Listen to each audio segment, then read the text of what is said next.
Add to stream. There we go. Add to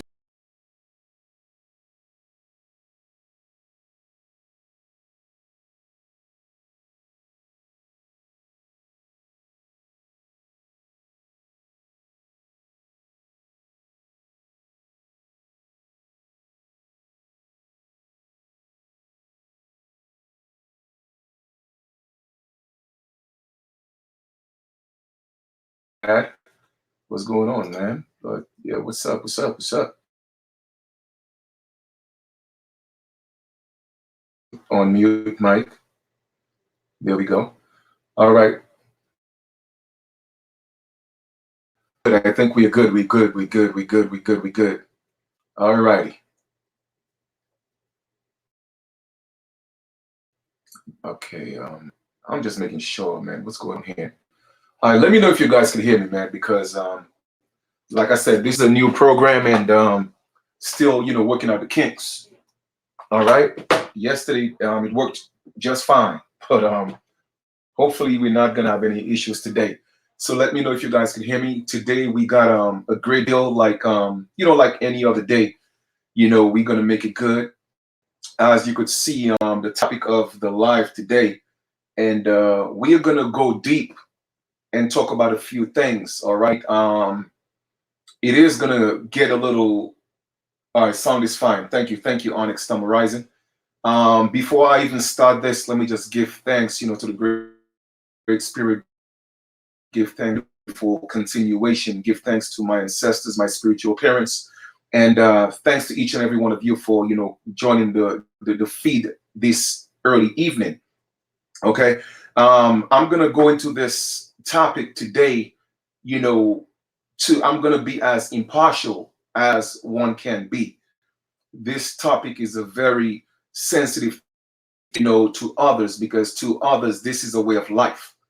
And regardless of how we feel, my thing is we have to respect people's free will. Okay, people have free will, not to do not to do what they want, but to do as they should.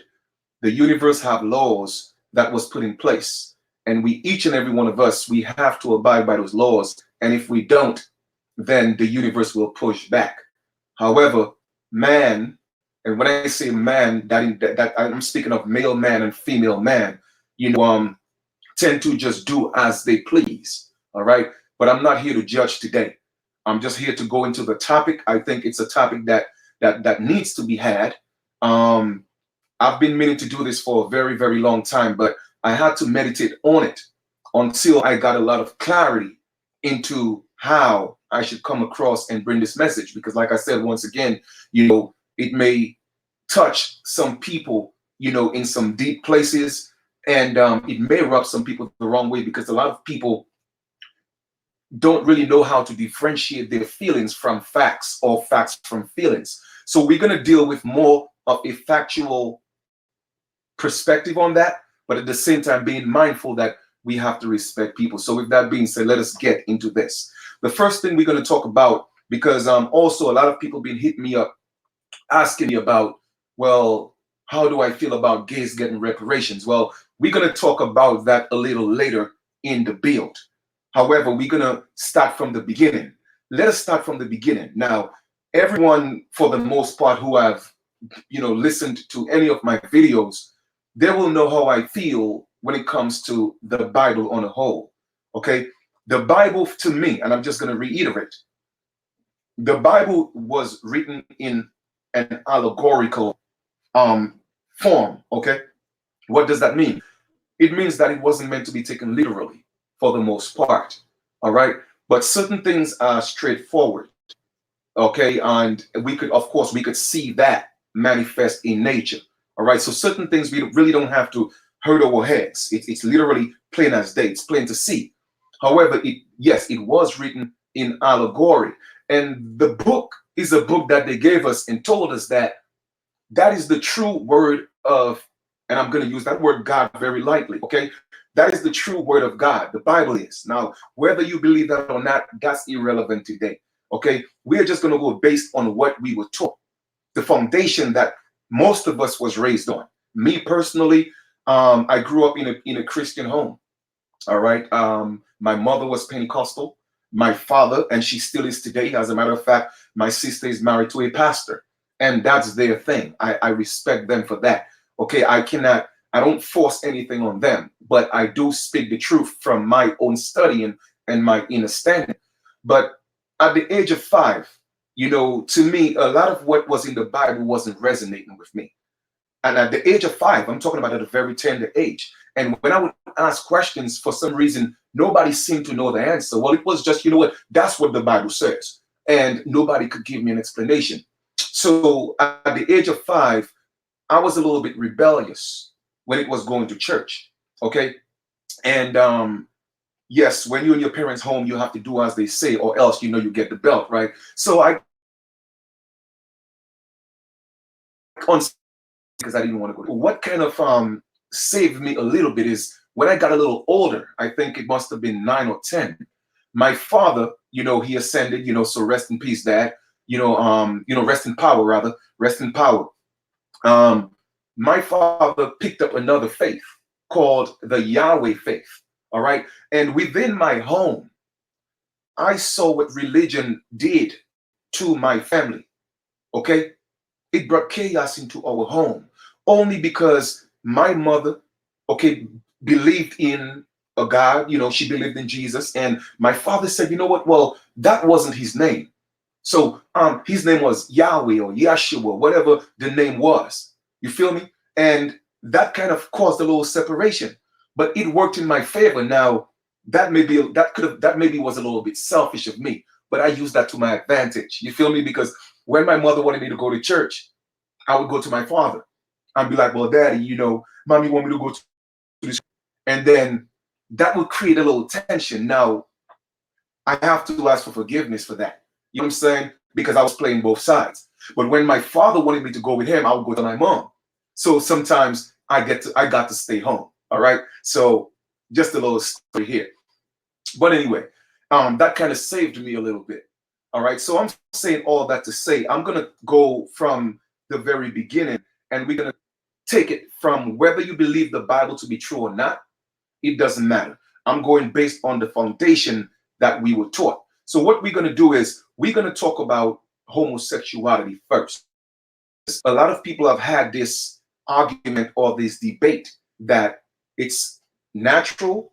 Some people were born to be homosexuals. And of course, if I'm not mistaken, homosexuality, it covers both male and female. All right, if I'm not mistaken. Okay, so I'm speaking of both sexes here, right? But a lot of people say, well, you know what, people are born homosexuals. Some people say no. Some people say it's a mental disease. Some people say, well, you know what, it was something that was imposed on the people. And we're going to talk about all those things. And at the ending of the day, once again, my goal is to be impartial, but at the same time, point out maybe pro or con. All right. I'm going to take a stance of not being biased. All right. Because I just want to be open with the conversation. Okay. So let us go to the first thing I'm going to do is share my screen. All right. Share screen. Let me go here and we're going to go from the give me a second here, guys. Give me a second here. Oh, like I said, this is still new to me. All right. So I'm still getting used to this program. I haven't mastered it just yet.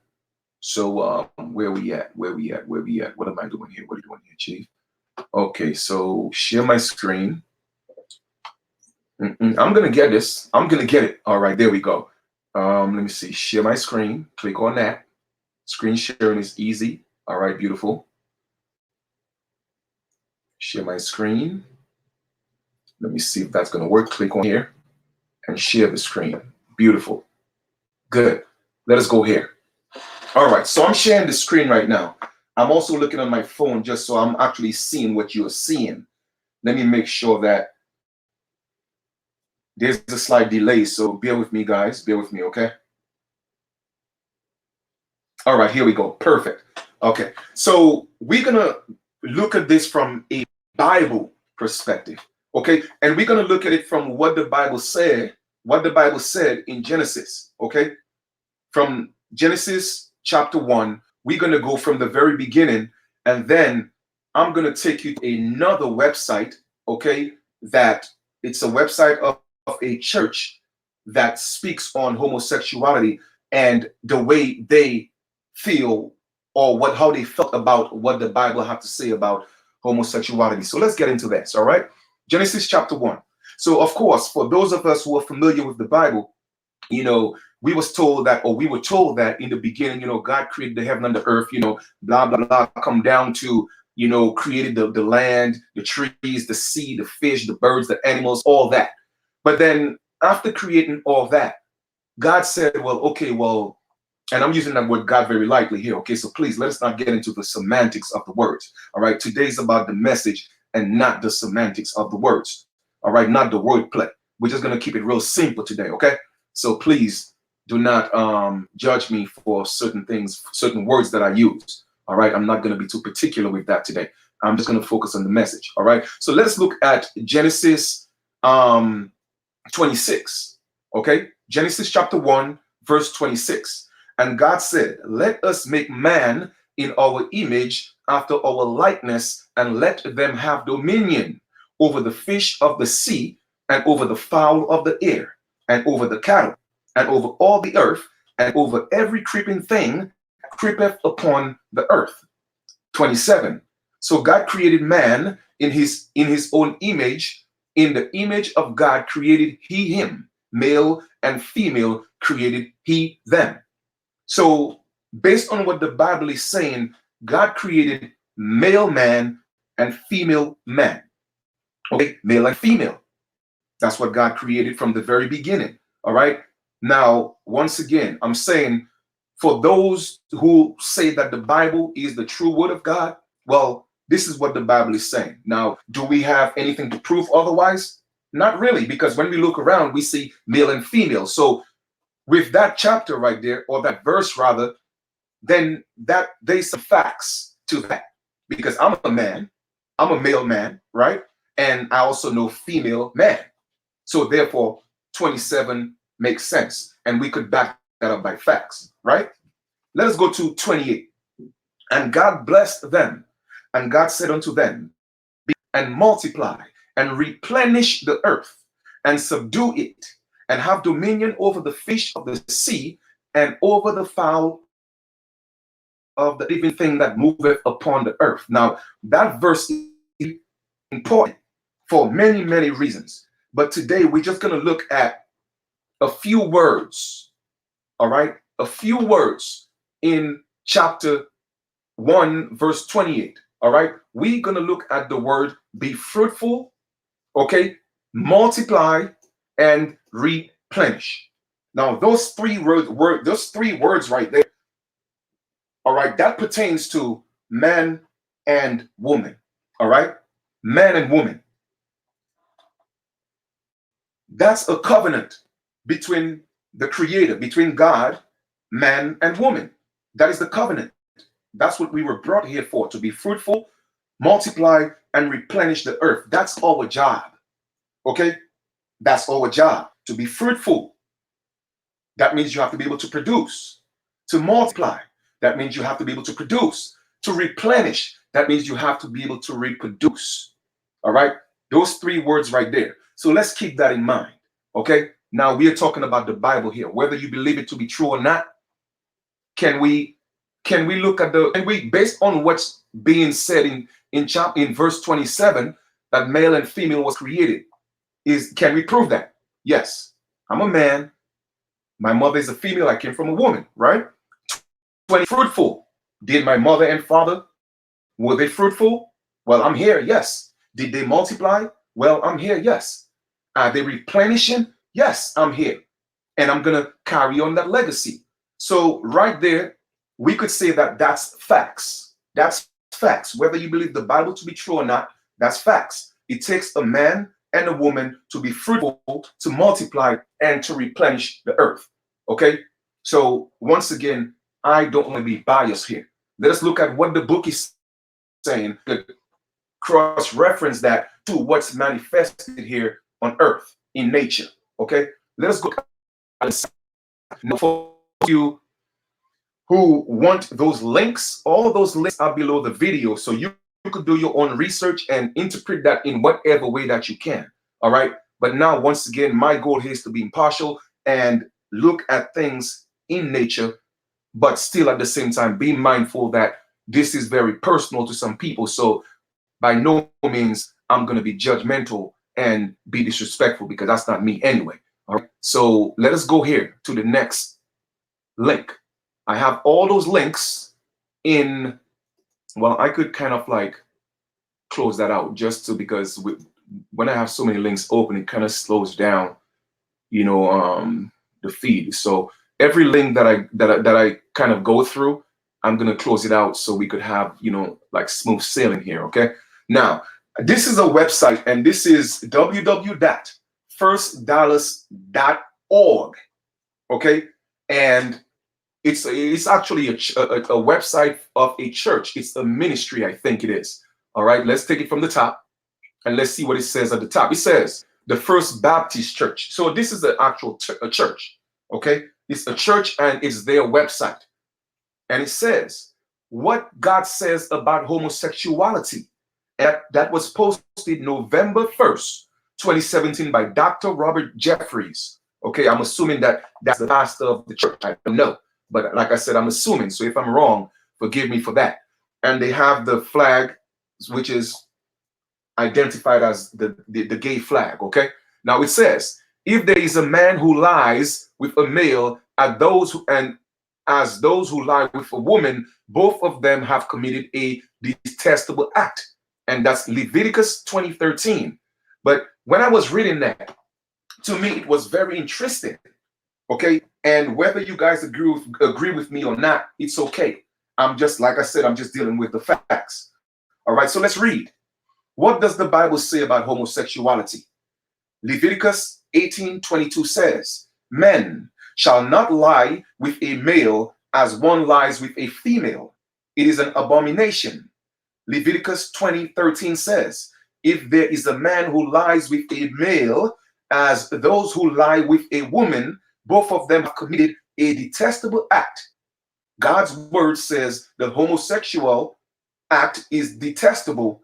It is an abomination. Now, let us continue and read down. So we are seeing that in the Bible, which they say that is God's word, they taught us that this is the book of salvation, that God doesn't lie. This is the truth. Okay, the word of God is the truth, right? Now I have my own personal, you know, feelings towards that, but I'm just going based on the general consensus. Okay, that's what was plugged, you know, into our lives from the moment we could even say ABC. We were taught about this Bible, right? So based on the Bible, especially the Old Testament, homosexuality is an abomination, right? So here we are. Some people say, you Christians pick and choose. Now, that is somebody's word, because somebody's saying there, I guess they are kind of like giving their own opinion on what the Bible is saying. So as you can see, there's quotation marks here. All right. Some people say, open quotations. All right. You Christians pick and choose which verses of the Bible you want to obey. The book of Leviticus also prohibits what you can eat and prescribes animal sacrifices. Why do you disregard those rules but adhere to these rules? There is a simple answer. The only rules of the Old Testament that apply to us today are the rules that are repeated in the New Testament. We don't live under the old law, we live under the new law of God. The New Testament says nothing about dietary restrictions or animal sacrifices, but it does repeat the commands about adultery, premarital sex, and homosexuality. So now this is very important right here. Okay, so the person is defending the practice or the lifestyle, okay, of homosexuality by saying that, you know what, we don't live under the old law no more. So basically what that church is saying, or that church is advocating, is they're saying that what God said in the Bible, we don't have to live by that no more. But as far as my understanding, when I was growing up, it says what? God word is true, right? It doesn't change. So my question is, why today these churches could say that let's forget the Old Testament and let's only focus on the New Testament. In other words, if God is the Father and Jesus is the Son, and once again, we're not going to play the semantics, all right? We know what and who Jesus is, so we're not going to get into all that, right? Okay, so we're not going to go with dealing to all that. Let's just look at it for what it is, all right? If God is the Father and Jesus is the Son, and the Father came before the Son and the Father laid down the laws, right? Now, how is that the Son could come and say, you know what, forget what my Father said. Now it's about what I said. But yet still, Jesus said what? My Father and I are one. And he even said that my Father is greater than I am. So therefore, what is Jesus saying? Even if he and his Father is one, and I could definitely explain that. My Father and I are one. What does that mean? It means that in my Father and I are one in the spirit, right? But in the flesh, as a man, my Father is greater than I am. So therefore, the Father has the authority. His Father had the authority over him when he's in the flesh. But when he's in the spirit, his Father and I are one. So if the Father said it's an abomination, then Jesus said it's not, then to me that's contradictory. That is a contradiction right there. So I'm going to read that again. It says, you Christians pick and choose which verses of the Bible you want to obey. The book of Leviticus also prohibits what you can eat and prescribes animal sacrifices. Why do you disregard those rules but adhere to these rules? There is a simple answer. The only rules of the Old Testament that apply to us today are the rules that are repeated in the New Testament. Okay? So literally, let's put away the Old Testament and let us just focus on the New Testament. So everything that God said, it doesn't count. So that's what they are saying. All right? I will let y'all be the judge of that because, like I said, I want to be impartial here. All right? I'm just asking questions. Okay? We don't live under the old law. We live under the new laws of God.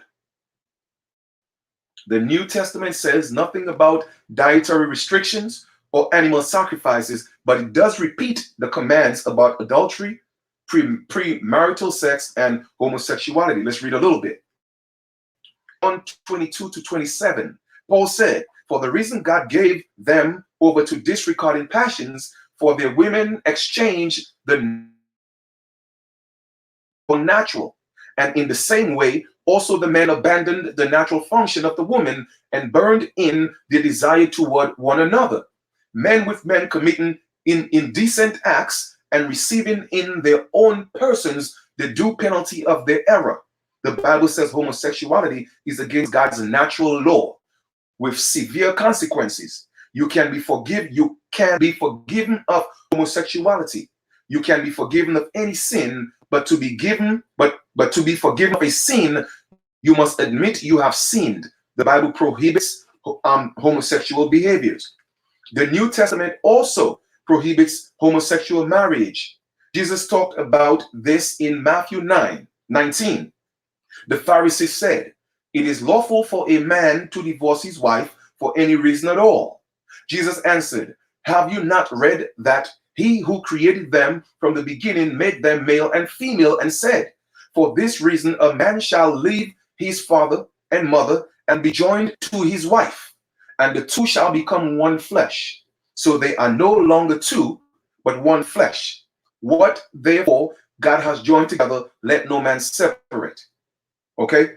We have Jesus was saying, if you want to know the answer to the divorce question, then let's look at God's original plan for marriage. Genesis says marriage is one man with one woman for a lifetime by affirming God's standard. Jesus was saying that any deviation from that standpoint, just gay marriage, but any deviation such as adultery, premarital sex, or unbiblical divorce is a sin because it doesn't measure up to the perfect standard of God. Jesus said marriage is one man with one woman for a lifetime. Some people say, I wish we didn't talk about gay marriage. it is so controversial. And yes, indeed it is. We do not do the world a favor when we stay silent. God has spoken about this issue. We dare not be silent. We dare not be silent. Okay. Today's devotion is excerpted from the New Moral DIS, whatever that means, order by Dr. Roberts. So now it appears that it seems that the church is not condoning that. So if I had said that from the beginning, then I may have misquoted. So I do apologize about that. So it seems that the church is standing firm on what the Bible is saying. But some people are saying now, I do have to agree with what that individual said, because like I said, I'm not going to be biased here. Okay. I'm not going to be biased. I don't think we should pick and choose, or religious people, whether it may be Christians, Muslim, Judaism, Catholicism, whatever it is. I don't think that people should pick and choose what so-called sin that they should deem an abomination. So I agree. If the Bible says, well, don't eat certain things, if the Bible say, well, thou shalt not kill, thou shalt not steal, thou shalt not covet thy neighbor's wife, okay? If the Bible say all those things, and people are giving people a free pass for doing that, then that person is saying, well, why do we pick on people who are homosexuals? Why do we just focus just on that? And I think that's a fair statement to make, okay? That's a fair statement to make, because if you are not going to follow the commandments, okay, of the God in the Bible, then you shouldn't pick on homosexuals because that's the lifestyle that they choose. So I totally agree with that. Once again, I am here to be impartial and not be biased. All right. I don't want to do that. So that's true. So to me, it's hypocritical, all right, to call one thing a sin, but at the other hand, you're not living according to what your Bible says. And a lot of religious people are guilty of that. And to me, that's hypocritical. And that makes perfect sense to me. All right. I totally agree with that. But when we go back to the very beginning, let us focus again. Man and woman was made, male and female, to what? Be fruitful, to multiply, and to replenish. And based on what we have seen with our own eyes in nature, in our existence, only a man and a woman could do those things. All right. So we have to ask ourselves, now we're going to get into, we have to look at it from a religious, biblical, spiritual perspective. All right. Now we're going to get into the whole man and what man think and what man is doing.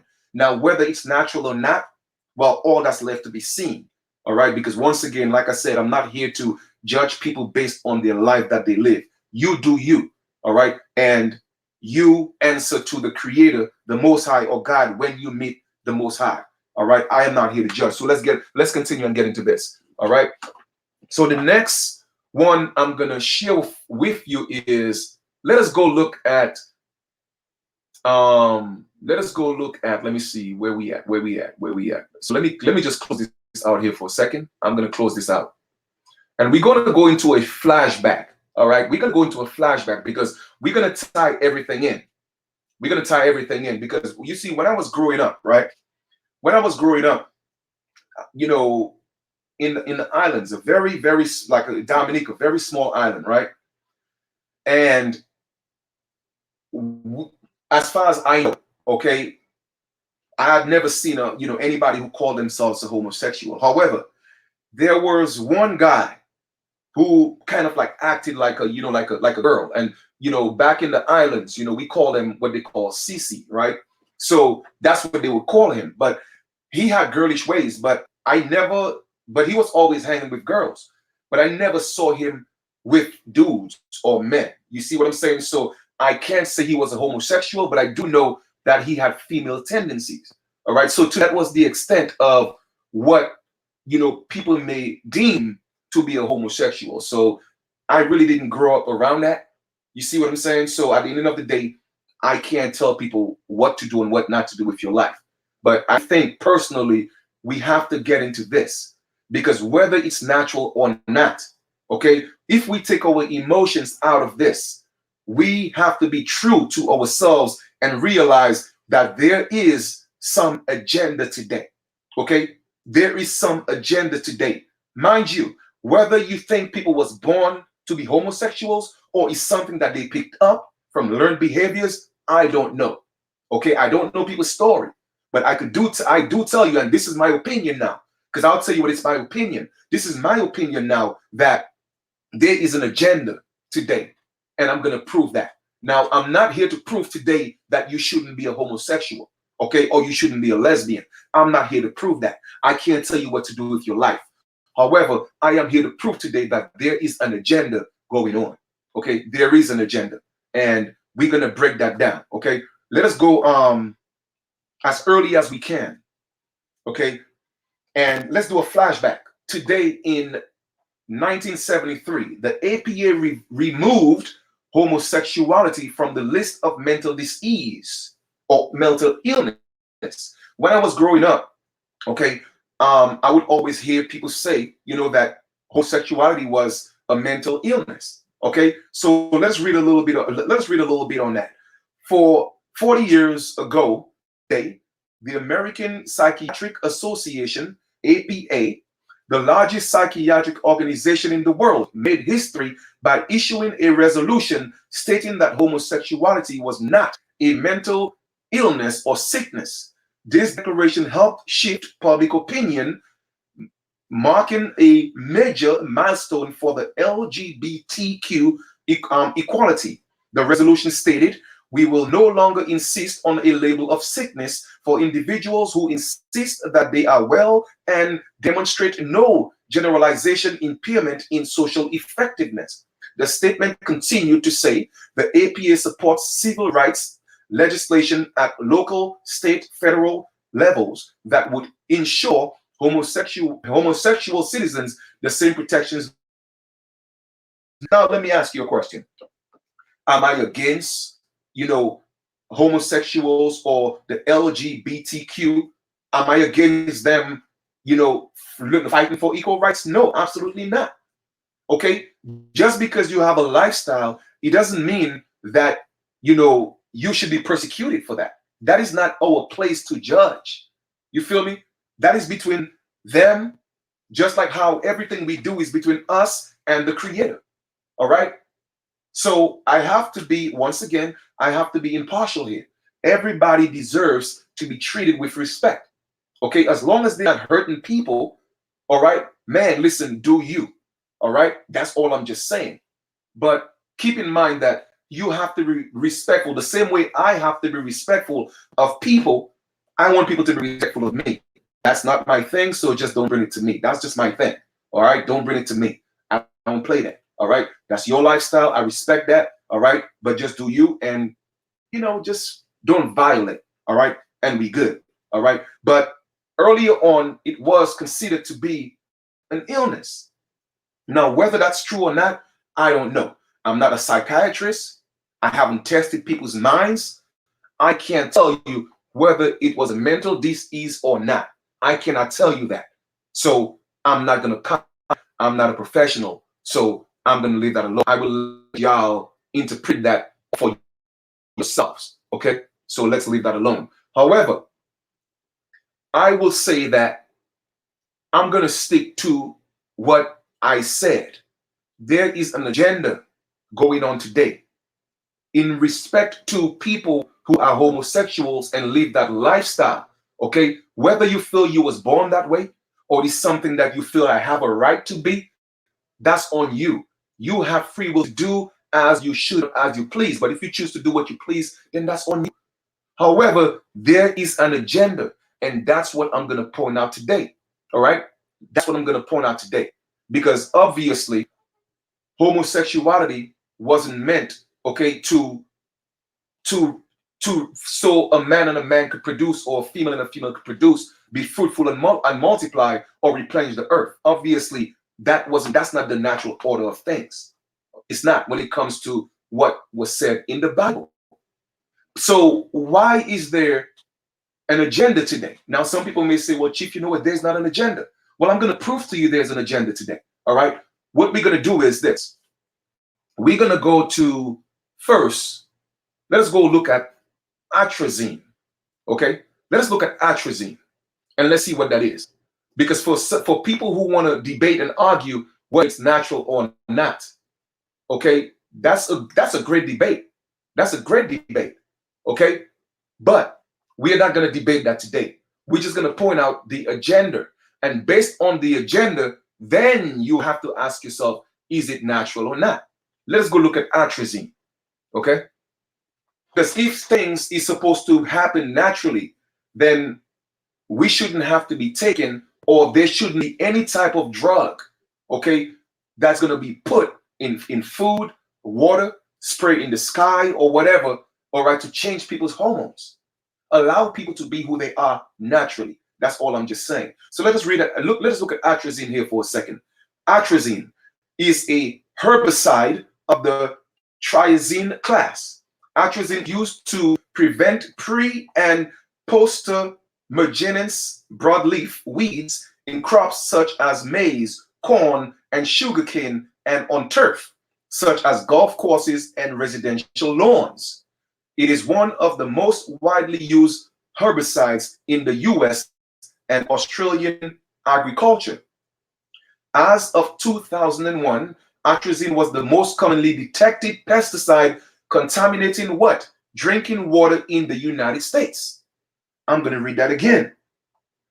Atrazine is a herbicide, okay, of the triazine class. Atrazine is used to prevent pre- and post-emergence broadleaf weeds in crops such as maize, corn, and sugarcane, and on turf, such as golf courses and residential lawns. It is one of the most widely used herbicides in the US and Australian agriculture. As of 2001, atrazine was the most commonly detected pesticide, okay, a pesticide contaminating drinking water in the United States. So let me ask you a question. Why is the US putting atrazine in our drinking water? Why? It's used for crops, corn, sugarcane, weeds, mace, but why in the water? That's interesting. Studies suggest it is an endocrine disruptor, an agent that can alter the natural hormonal system. However, in 2006, the U.S. Environmental Protection Agency, EPA, had stated that under the Food Quality Protection Act, the risk associated with the pesticide residues pose a reasonable certainty of no harm. And in 2007, the EPA said that atrazine does not adversely affect amphibian sexual development and that no additional testing was warranted. Okay, that's very peculiar right there. All right, let us read the first paragraph again. As of 2001, atrazine was the most commonly detected pesticide contaminating drinking water in the United States. Studies suggest it is an endocrine disruptor. Let's go read what that is, because anything that disrupts is not a good thing. Okay, all right, let's read that again. Endocrine disruptor. Let's see what that is. It's coming up here. Endocrine disruptor.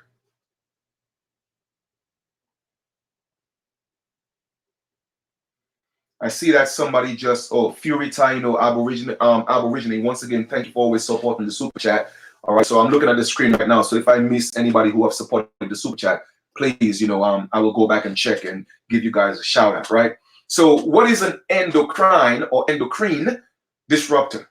Endocrine or endocrine disruptors are chemicals that can interfere with what? Endocrine or hormones systems at certain doses. These disruptions cause cancerous tumors, birth defects, and other development disorders. Any system in the body controlled by hormones can be derailed by hormone disruptors. Specifically, endocrine or endocrine disruptors may be associated with what? The development of learning disabilities, severe attention deficit or disorder, cognitive and brain development problems, deformations of the body, including limbs, all right? Breast cancer, prostate cancer, thyroid, and other cancers sexual development problems such as what? Feminizing of males or masculinizing effects on females, etc. Okay? So let me ask you a question. Why is the government those things for water? Why is that? You have to ask yourself a question. And like I tell people, let us get our emotions out of this. Whether you live the homosexual lifestyle today or not, okay, this is not an attack on you. Whether you are straight, this is not an attack on you either. All right? This is to point out some facts. Okay, whether you think it's natural or not, I don't give a damn. What I'm showing is there is an agenda. And anybody who wants to dispute that, you have to be in denial. You have to be in denial because you see, one of the traits of using atrazine, which has an endocrine disruption, is what? It says cognitive. It affects cognitive dissidence. So therefore, it doesn't matter what you hear. You're not going to see the truth in it. And it's the same thing that's happening to a lot of our people. No matter how you tell them you are not black or you are African American, you're not African American, the slave trade never happened the way they told us it was. Guess what? They are still going to believe what they were told anyway. That's called cognitive dissidence. So you see, the atrazine in the water causes that. So when our people cannot wake up from certain things, you see, I know the reason why. Because those things are induced. Okay? They are pushed on the people. So family, this is deep. This is deep. And we're going to read that again. Because reading is fun for the mental. And we have to read to understand. Okay? Let us not read to finish. We're going to take our time and get into this. All right? But once again, I am being very careful as to not attack people because I don't want to come across as if I'm attacking people for what or who they choose to be. All right? That is not my message here today. I'm just going to prove to you that there's an agenda. Okay? And if you can't see that, then maybe you weren't meant to see it. All right? Let us read that again. Endocrine or endocrine disruptors are chemicals that can interfere with the endocrine or hormone systems at certain doses. These disruptions can cause cancerous tumors, birth defects, and other development disorders. Brothers and sisters, there is an agenda for the depopulation of our people. Okay? And at the end of the day, if we cannot see that and we continue to deal with emotions, I'm telling you, man, we're going to perish. Okay? Because all that is part of the depopulation agenda to get rid of our people. But you see, our people are so caught up in fleshly behaviors and materialism that we don't see it because we are not vibing on a high frequency to see things. You feel me? There is an agenda, yes, to depopulate our people. They want to get rid of us, whether you believe it or not. Look around you. Okay? Now, let us continue. It says what? The endocrine disruptors are chemicals that can interfere with endocrine or hormone systems at certain doses. These disruptions can cause cancerous tumors, birth defects, and other development disorders. Any system in the body controlled by hormones can be derailed by hormone disruptors. Specifically, endocrine disruptors may be associated with the development of what? Learning disabilities.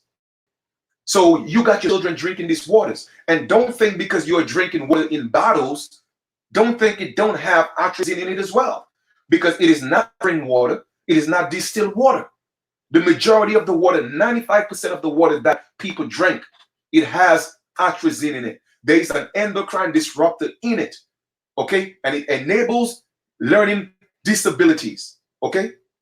Birth defects, cancerous tumors, severe attention deficit order, cognitive and brain development problems. So when you're here getting mad at your children for the way they are behaving, as parents, we are not taking responsibilities, all right, to make sure that our children are putting the things in their system they're supposed to put in their system. Because they say what? You are what you eat, right? You are what you eat. You are what you drink. So now if you're drinking water that's contaminated with atrazine. Those are the things that's going to happen. Okay? When women are pregnant, that's what they drink, right? That's what they drink. Let's continue. And brain development problems, deformations of the body, including limbs, breast cancer, prostate cancer, thyroid. A lot of our women are suffering from what? Thyroids. A lot of our men, prostate cancers, sexual development problems, such as feminizing of males and masculinizing of females on females, etc. So how are we going to ignore those things? That's scientifically proven, okay, that the US is clearly saying we're putting in your water. Why are we going to ignore that? So I'm proving to you again that there is an agenda. And at the ending of the day, I'm gonna bring everything into fruition by taking it from a spiritual perspective and bringing it back to a physical perspective and tie everything together. All right. And hopefully at the end of the lecture, we all could see clearly that there is an agenda, whether people think they were born that way or not. Okay. And I will give you my opinion in the end, but it will be my opinion. All right. Let us go to another. All those links are in the video below. Okay. Let us go to another one.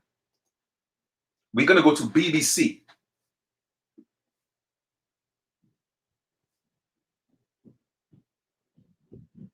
Because it seems like, people are afraid to talk about those things. I'm not afraid to talk about it. It's affecting our community, and I'm going to talk about it. All right. The agenda is affecting our community. I'm going to talk about it. All right.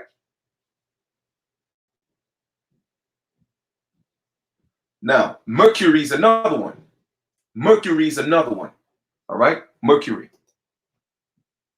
Let's bring that up a little bit so we could see better. All right. So you guys could see the screen and see what I'm reading. Okay. Mercury turns wetland birds such as ibises homosexual. Okay. Science and Nature reporter, BBC. Let us read.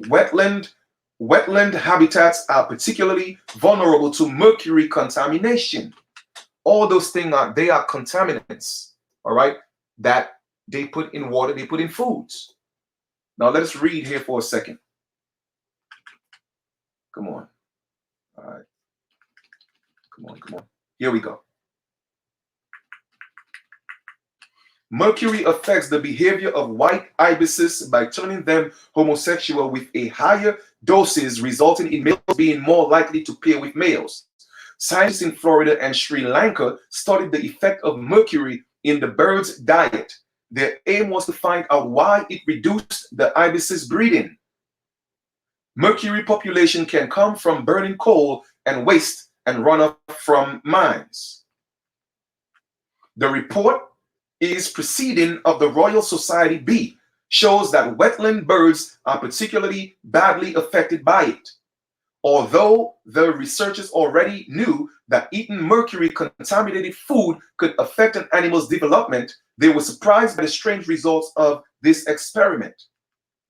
We knew mercury could depress their testosterone male sex hormones. All right, so even as a man, all right, just what they call a heterosexual man, okay, or a man that's so-called straight, if you have too much mercury in your system, all right, it depresses your testosterone in male sex organs or hormones rather, okay? Explained by Dr. Peter Frederick from the University of Florida, who led the study, but we didn't expect this. The team fed white ibises on food pallets that contained concentrations of mercury equivalent to those measured in the shrimp and crayfish that make up the bird's wetland diet. The higher the dose of mercury in their food pellets, the more likely a male bird was to pair with another male. Dr. Frederick and his colleagues say the study shows that mercury could dramatically reduce the breeding rates of birds and possibly of other wildlife. The exact mechanism that causes this change in behavior is not yet fully understood. But mercury is known to disrupt hormonal signaling that it could have a direct impact on sexual behavior that is mediated by those hormones. Importantly, the males with the higher mercury doses performed far fewer courtship displays, so they were more likely to be ignored by females. All right, and the mercury is in our foods as well. So now you have atrazine, all right, who is turning women into men, and who that's turning men into women. And now you have what you call mercury, all right, which is literally, you know, killing the testosterone in the male hormones, right? But also playing on their hormonal, reactions where they ignore females and now they gravitate more to males. So I'm going to ask you a question. Let us forget the fact, well, let's not forget, but let us just say for a second, some people, you know what, I'm going to give them the benefit of the doubt. Some people were born gay, right? Let's just say that they were born gay, right? My question is this: why do they have to put this in the water and put mercury in the foods? Why is that? Why don't allow people to be who they are naturally? So is there an agenda or not? Okay, and that is the question. That is the question. Why is it being put in water, and why is mercury being put in food? Why is that? And all of a sudden, there's an influx of young men and women, okay, who have adopted the lifestyle. But maybe it's just me. Maybe I'm reading too much into it. All right, but let us continue. All right, I'm gonna go to another one. On mercury again.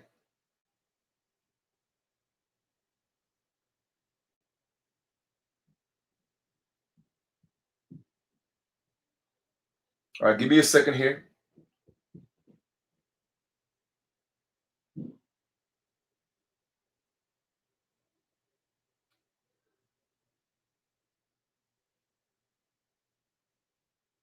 All right, come on, come on. What's up with this right here? Come on, come on.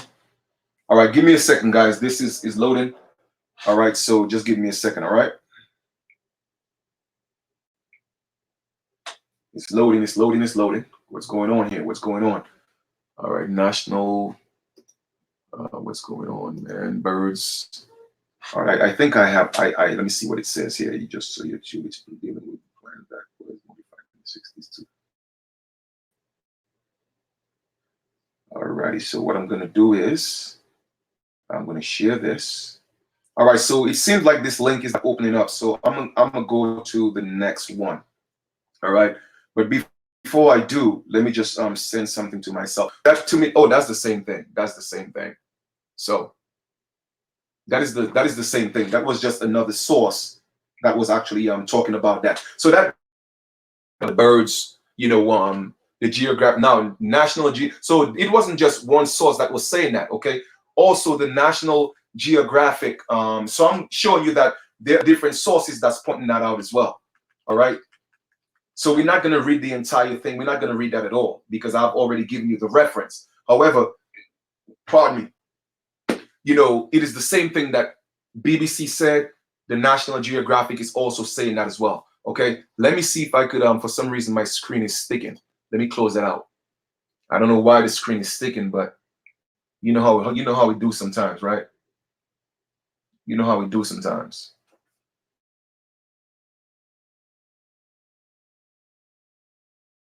Guys, it's sticking. Mm-mm-mm.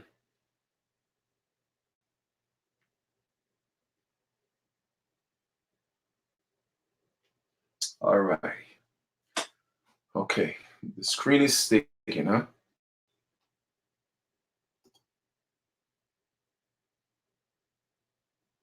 Okay, you know what? I'm gonna stop sharing my screen for a second because I don't know why the screen is sticking.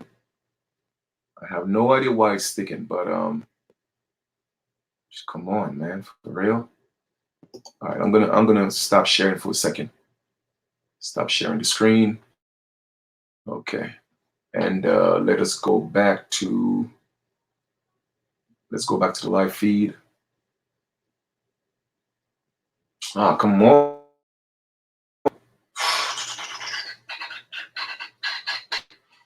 All of a sudden, my computer is acting up.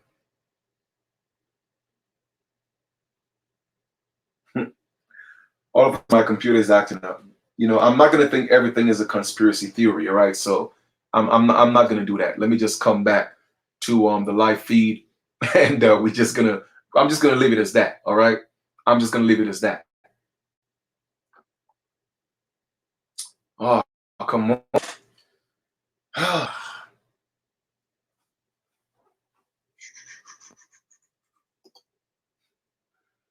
Man, listen, I can't click on anything.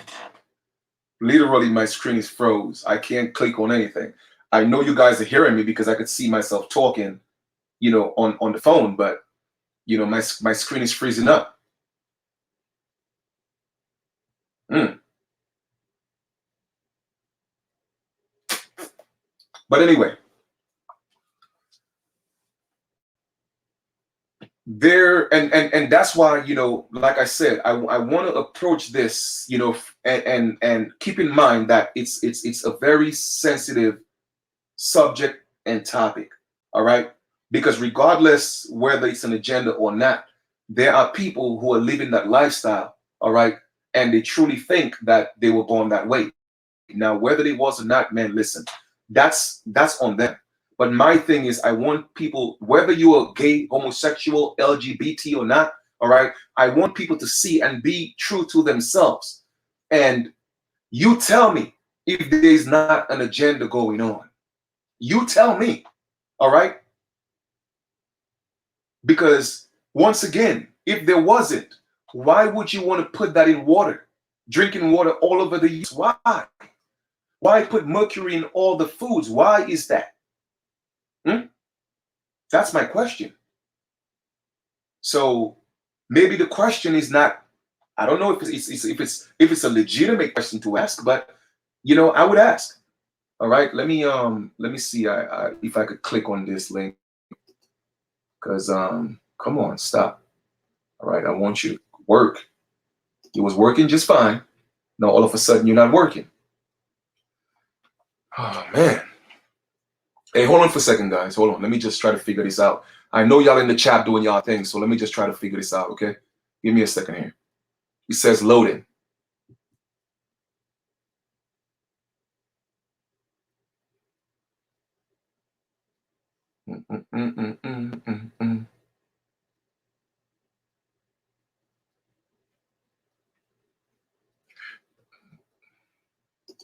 Because also what we're gonna get into, right?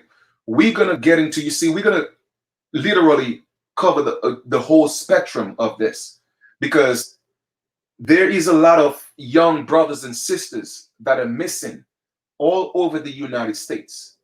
I'm talking about in thousands and thousands and in millions, okay? And we're going to talk about that as well, because all that has a part to play in everything, okay? Now, let us go here and let's read this a little bit.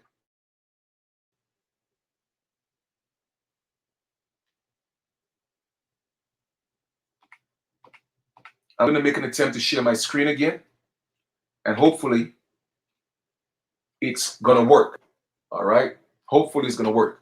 Let me come back here and share my screen again, all right? All right, let's see this. Share my screen.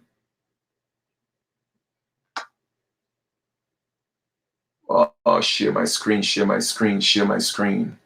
Share screen. Okay. Yep, share the screen. I think we good now. Click on that. Share my screen. And let's go here. Okay. All of a sudden, you know, my printer is just printing by itself. Man, listen, this is bugged out. All right. I'm just here chilling. I ain't even touched the printer, but it's just printing by itself. Or maybe somebody's printing something. All righty. Okay.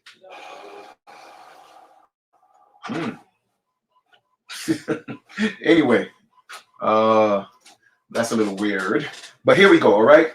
This is UN Agenda 21. Now, brothers and sisters, I want you to do your own independent research. Okay. And it says August. Hold on for a second, guys. Hold on.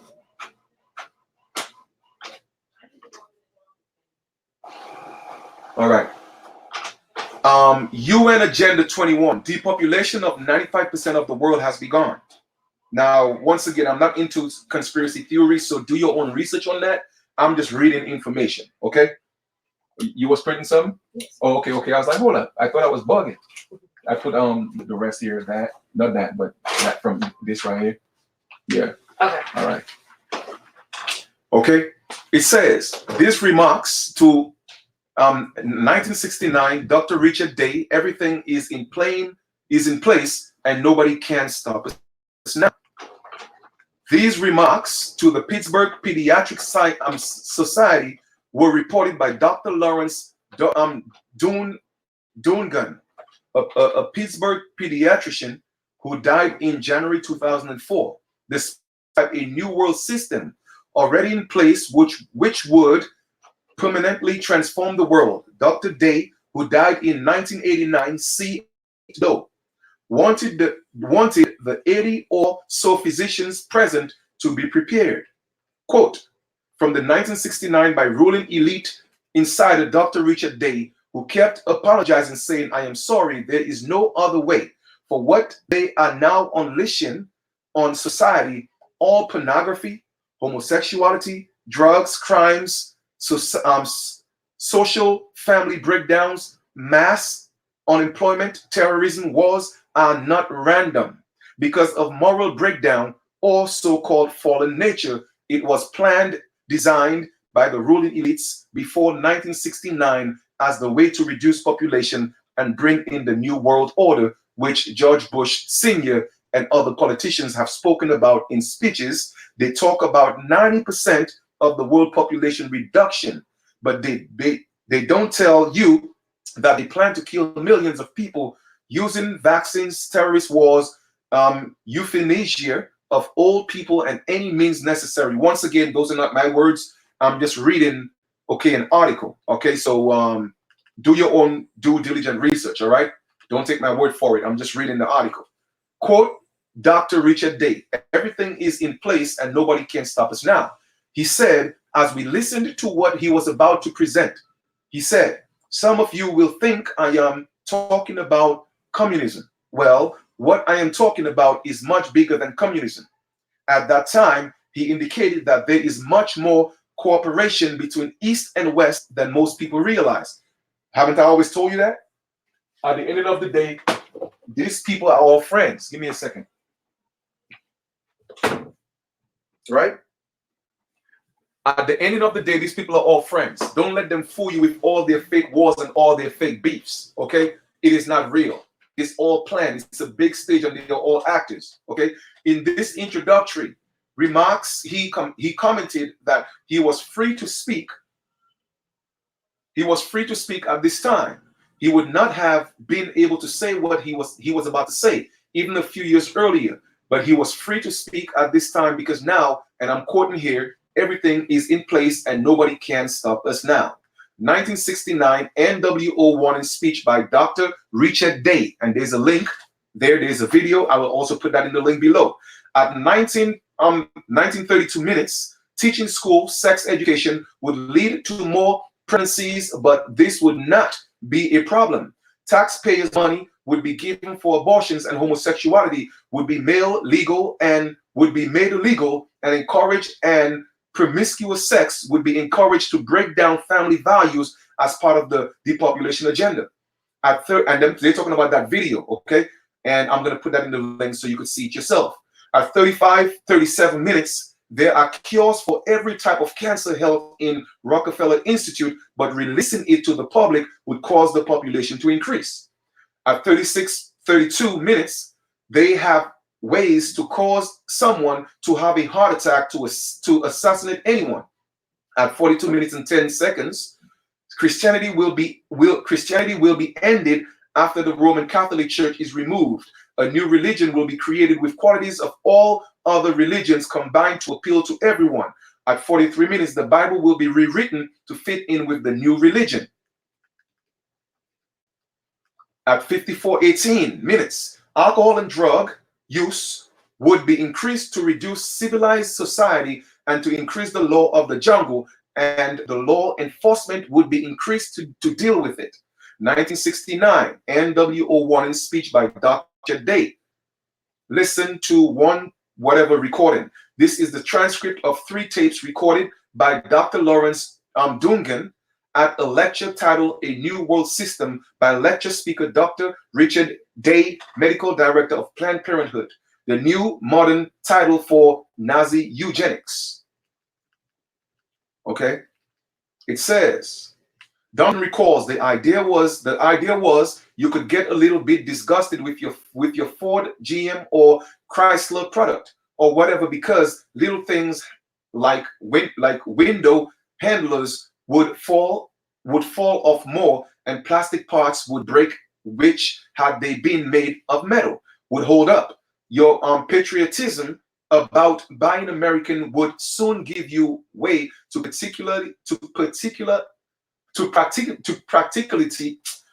practicality that if you bought Japanese, German, or imported, that would last longer, you would be better off. Patriotism would go down the drain then. And of course, conclusion. Our political and cultural leaders are accomplices in a plot to engineer humanity to serve the Judeo-Masonic central banking cartel, wars, terrorism, depressions, political and social change. Entertainment and fads are contrived to gradually bring about an Orwellian police state. Dr. Day says politicians are manipulated without their even knowing it. Their failure to protect us from this satanic conspiracy is betrayal of the first order. We have to alert the sincere ones and rich soldiers and police too. Civilization hangs in the balance. People are hurting now and are more receptive to this information. This economic downturn is deliberate and part of the police state agenda. We have to educate people who think these events are random. Rockefellers and their treacherous lackeys won't bring this of if the intelligentsia and masses are aware of the truth. Sex pornography. They said sex will be separated from marriage and reproduction, i.e. sexual liberation, to break up the family and reduce population. Abortion, divorce, and homosexuality will be made socially acceptable. Homosexuals will be given permission to act out. Everyone, including the elderly, will be encouraged to have sex. It will be brought out into the open. Anything goes. The Stonewall riots will unleash the gay rights movement. Took place 3 months later. The ultimate goal is to have sex without reproduction. Reproduction without sex will occur in laboratories. Family size will be limited as in China. Now pay attention to that. Reproduction without sex will occur in laboratories. And that was said all the way in 1969. Brutalization, pornography, violence, and obscenity on TV and in movies will be increased. People will be desensitized to violence and porn and made to feel life is short, precarious, and brutish. Music will get worse and indoctrination. And of course, they have a lot of different information on here. Now, I'm going to stop here for a second. This is very important, all right? Once again, this is not an attack on anyone's lifestyle, all right? I am pointing out that there is an agenda going on, and it's an agenda of genocide that's going on to prevent people from reproducing, especially our people, all right? And if you don't believe me, I'm going to continue to show you some more information to validate the things that I'm saying, all right? Let us go to the next one, right here. This man right here, okay? Let me drink a little, the throat is a little parched.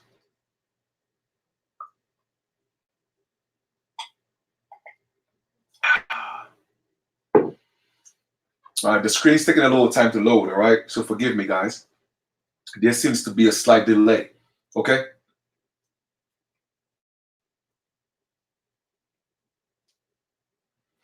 Because I tell people, man, this thing is a whole lot bigger than what people think it is. All right, it's bigger than that, man. You have to realize, okay, it's an epidemic. It's an epidemic where our people had a lot of soul. And what did they do? They gave our people disco to disconnect us from our souls, right? And then as soon as we got disconnected from our soul, what happened? Crack, cocaine, and AIDS, right? Those were epidemics by our people falling into a sunken place, all right? So the agenda is real to depopularize, all right, our people. Now, some people may say, well, you know what, Chief, man, it's conspiracy theory. Well, look around you, okay? Look around you. Whose children and people are missing by thousands and millions? Whose children are being shot in the street without people having any type of repercussions? It is our people, okay? Now, what's going on here, man? Jeez. It's like, come on. Man, I had all these links prepared and everything was good. All of a sudden, the links are bugging. They're bugging out.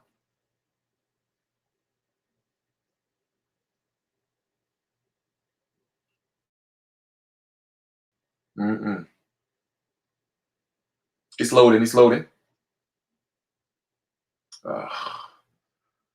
All righty. Let us try another link. Let me try another link. I'll try to come back to that one again. Let's try another.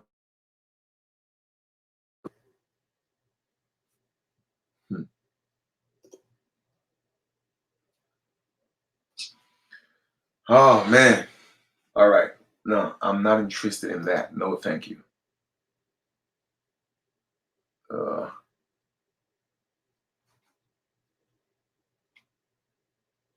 Man. All right, Chief, just be cool. Be cool. Let's see what happens here.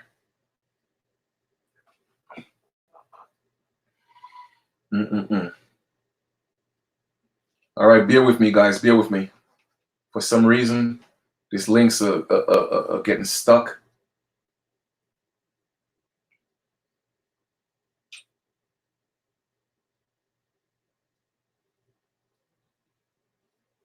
This is ridiculous, man.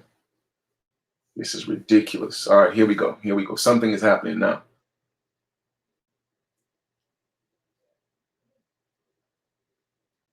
All right, here we go. All right. This man right here, all right, man who peddled diseased body parts gets 9 years. Okay. For those of you who haven't heard of this story, you know, this is we're gonna read a little bit here, and this is the Chicago Tribune. Okay, let's read a little bit on this culprit right here. That was May 22nd, 2018.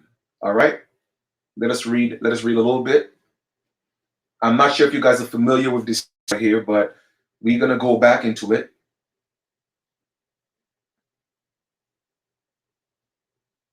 And you know, my heart reach out to all the victims of this devil right here. Oh, come on, man. Seriously.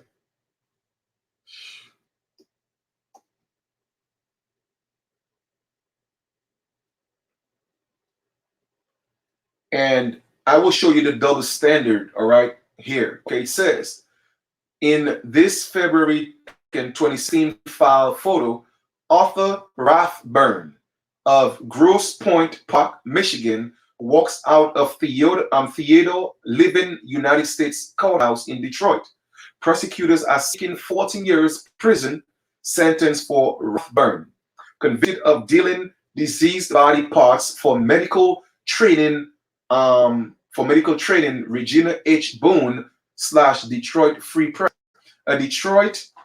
Let me see if I could bring that up a little bit. Guys, I apologize about the lagging. I mean, you know, that's beyond my control. So I'm only working, you know, with what, you know, whatever. You know what I mean? I'm just saying, this is really not my fault, okay? Here we go. A Detroit area man who brokered cadavers and body parts for medical training has been sentenced to 9 years in prison for failing to disclose that they had been infected with hepatitis or HIV.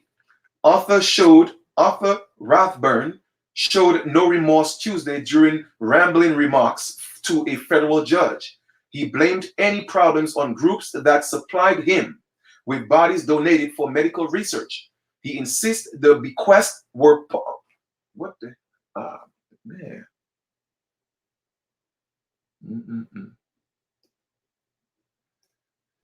All righty.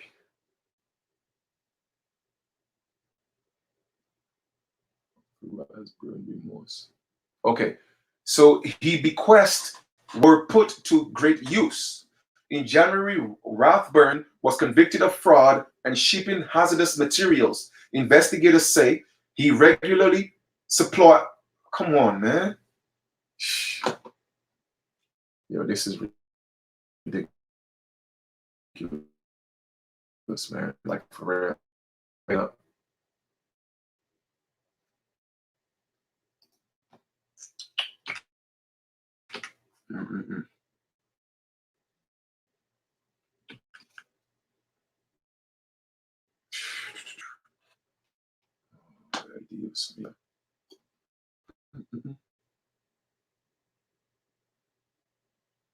But anyway, long story short, right? I read the article. The link is below.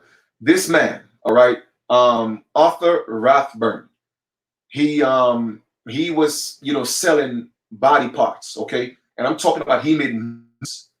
And he got convicted and he was only sent to jail for 9 years. Only for 9 years.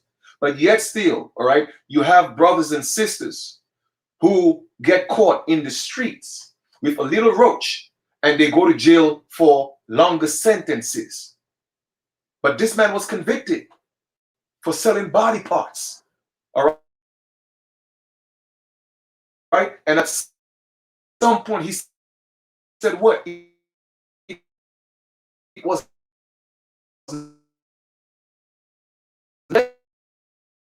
necessary. Is that? So, why would you say it was necessary? I'm not. Those are not mine. That's what the man said, quote unquote. All right. This means the fact that I saw the streets, just minor misdemeanors and violations, and they get to go to jail longer than that. All right. So, like I said, the agenda is real. The agenda for our people is real. All right. That's what this is about. Show you that there is an agenda.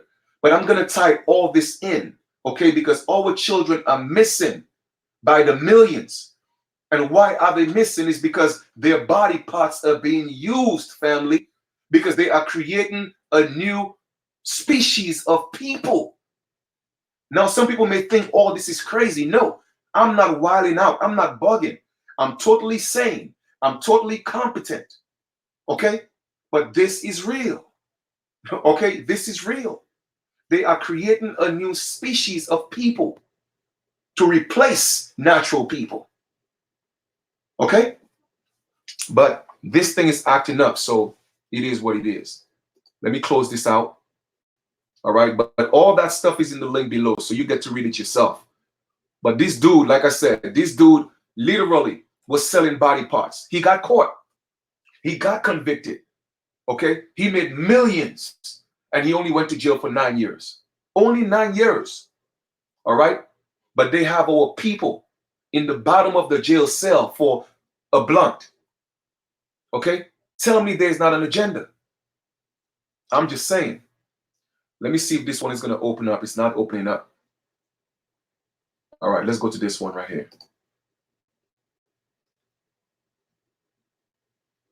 Okay, so here, a young sister missing, right? Ariel Wren was last seen in the vicinity of 300 West 106th Street. She frequents the area of 108th and 109th to Perry and Wentworth, police said. Okay, we're just going to read a little bit about the sister's story because she is one of millions, one of thousands, if not millions. Okay, and that was in Chicago. that just go missing. Our children are going missing while people are turning up. Okay? While people are turning up, living their lives, partying, drinking, and smoking, our children are missing. Okay? So when y'all try to tell me there's not an agenda going on, man, there's an agenda to depopulate our people. All right? Police are looking for a 14-year-old girl who has been missing since May 13th from Fernwood on the south side. Ariel Wren was last seen in 300 block of West 106th Street, according to a missing person alert from Chicago police. Wren was described as a 5-foot tall, 100-pound girl with brown eyes, black hair, and a medium brown complexion. All right, brown complexion. They didn't say she was black. Brown complexion, because that's the complexion of our skin. Police said Wren frequents the area between 108th and 109th Street and between Perry and Wentworth Avenues, police said. Now, some people may ask, well, Chief, what does a man selling body parts and children missing have to do with homosexuality? Like I said, this is not about telling people you shouldn't be a homosexual, okay? If you want to do what you're doing, that's on you. This is showing you, okay, that there is an agenda going on. That's what this is about. I'm not here to tell people what to do with their lives, okay? I'm not here to tell you what to do with your life. But at the same time, I'm going to point out facts, all right? I'm going to point out facts. There is an agenda going on. So that's one girl, right? That you may have heard her story. Let's go to another one, all right? Let's go to another one. This one right here is, I think her name is Kanisha, if I'm not mistaken, but let me just bring that up a little bit and Kanika Jenkins, death photos raise more questions, lawyers say, as police close the case. For those of you who probably remember this sister, Kanika Jenkins, all right? I'm not sure if you remember who she is, but she also, what? She disappeared. Right? They showed her on camera in certain areas, and all of a sudden the sister just disappeared. Come on, man. Like, seriously. Come down here. Okay.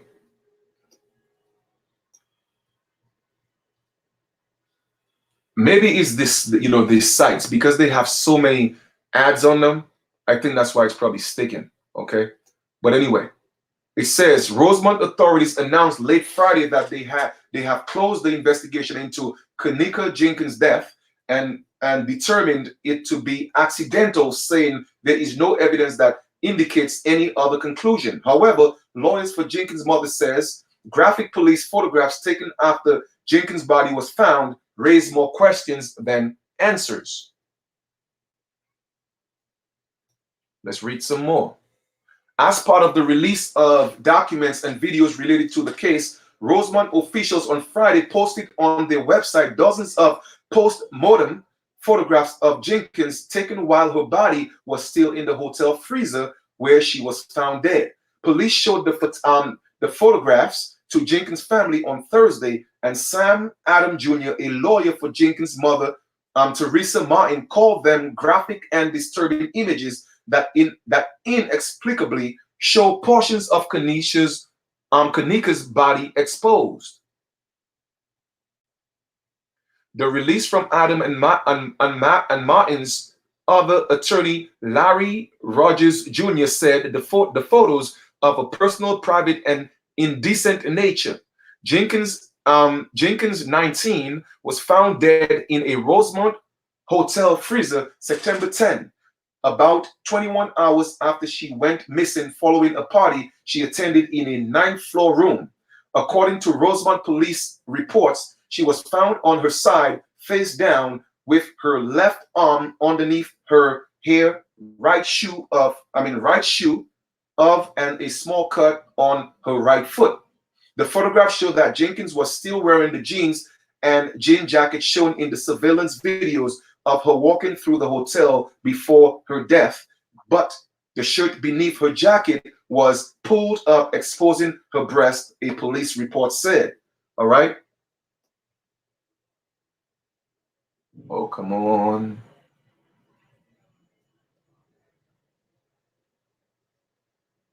All right, here we go. Frankly, the photos depicting how Kanika was found raise more questions about what happened to Kanika Jenkins than they answer. Rogers said in the news release, scientists who have studied hypothermia have described a phenomenon known as paradoxal undressing, in which people freezing to death remove their clothing. Oh, come on. Uh,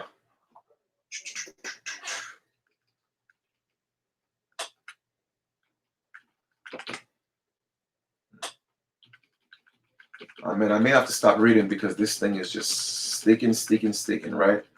All right, here we go. All right.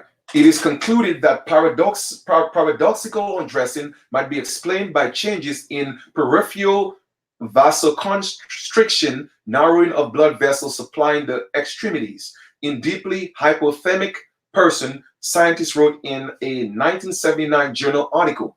It represents the last effort of the victim and is followed almost immediately by unconsciousness and death.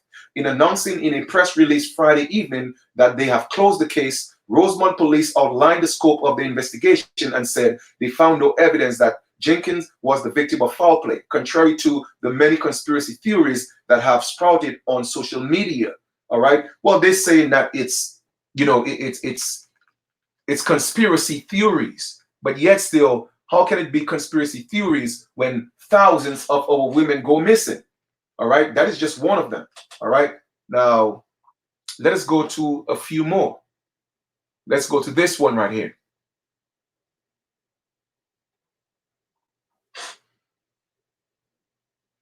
All right, give me some time. Give me some time, guys. All right. This is from the New York Times. 1.5 missing black men. All right. If y'all don't think this is serious and there's no agenda going on, well, y'all got a sad awakening. Okay? Y'all got a sad awakening. This is no different from back in the day. All right? When our man was just missing. What am I doing here? Come on, man. Stop. All right. 1.5. Once again, we're not going to deal with the semantics of the words. We know we're not black, but this is on this is a post on the New York Times. It says 1.5 million, not 1,000, not 10,000, 1.5 million missing black men. All right, and that was April 20th, 2015. For every 100 black women not in jail, there are only 83 black men. The remaining men, 1.5 million of them, are in a sense missing. All right. Among cities with sizable black populations, the largest single gap is in Ferguson, Missouri. All right. Now it says what? 17 missing black men for every 100 women, missing men.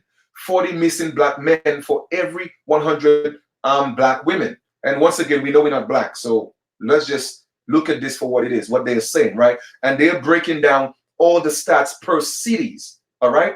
North Carolina, Charleston, South Carolina, has a gap larger than 75%, 40 missing black men for every 100 women, all right? Then we have this gap driven mostly by incarceration and early deaths barely exist among whites, 25 missing black men for every 100 black women. Figures are for non-incarcerated adults who are 25 to 54. One missing white man for every 100 white women. Okay, so do you see the disparity in our men that are missing compared to the so-called white man missing compared to the so-called white woman? You know what I'm saying? In relation to the white woman. Look at the stats, look at the numbers, and you tell me there's not an agenda to depopulate our people. You tell me. Like I said, if y'all want to be in denial, that's on y'all, man. But I'm just here to point out the facts. All right. In New York, almost 120 black men between the ages of 25 and 54 are missing from everyday life. In Chicago, 45,000 are, and more than 30,000 are missing in Philadelphia. Across the South, from North Charleston, South Carolina, through Georgia, Alabama, and Mississippi, and up into Ferguson, Missouri. Hundreds of thousands more are missing. They are missing largely because of early deaths or because they are behind bars. Remarkably, Black women who are 25 to 54 and not in jail outnumber Black men in the category by 1.5 million, according to an upshot analysis. So you tell me that there's not an agenda, right? If our men are not there for our women, who do you think they have to turn to? They have to turn to other women. So once again, if you want to be in denial, that's on you. But our men are not there. It's not because they don't want to show up. They are not there. They are dead, in jail, or they are missing.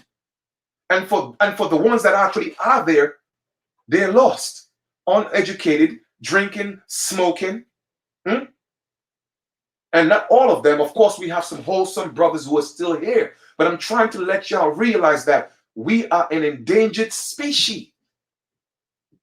All right? Especially our men. Because if the men are gone, who's going to protect the women? Who's going to protect the children? So this is serious. This is real. So like I said, this is not an attack on anybody. I'm just showing you that there is an agenda. But at the same time, I'm pointing out some facts as well. Because we still have a lot more to go. All right? Family, we are in a lot of trouble if we can't come together to fight against these atrocities, man. So I don't get why people are still fighting each other.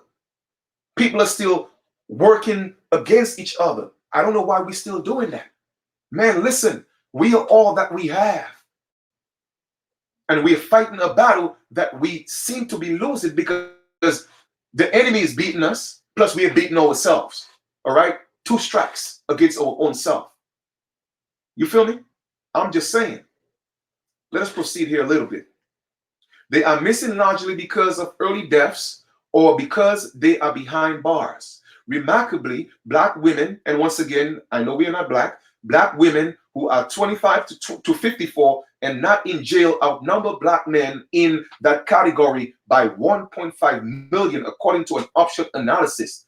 Do you know how serious this is? For every 100 Black women in age group living outside of jail, there are 83 Black men.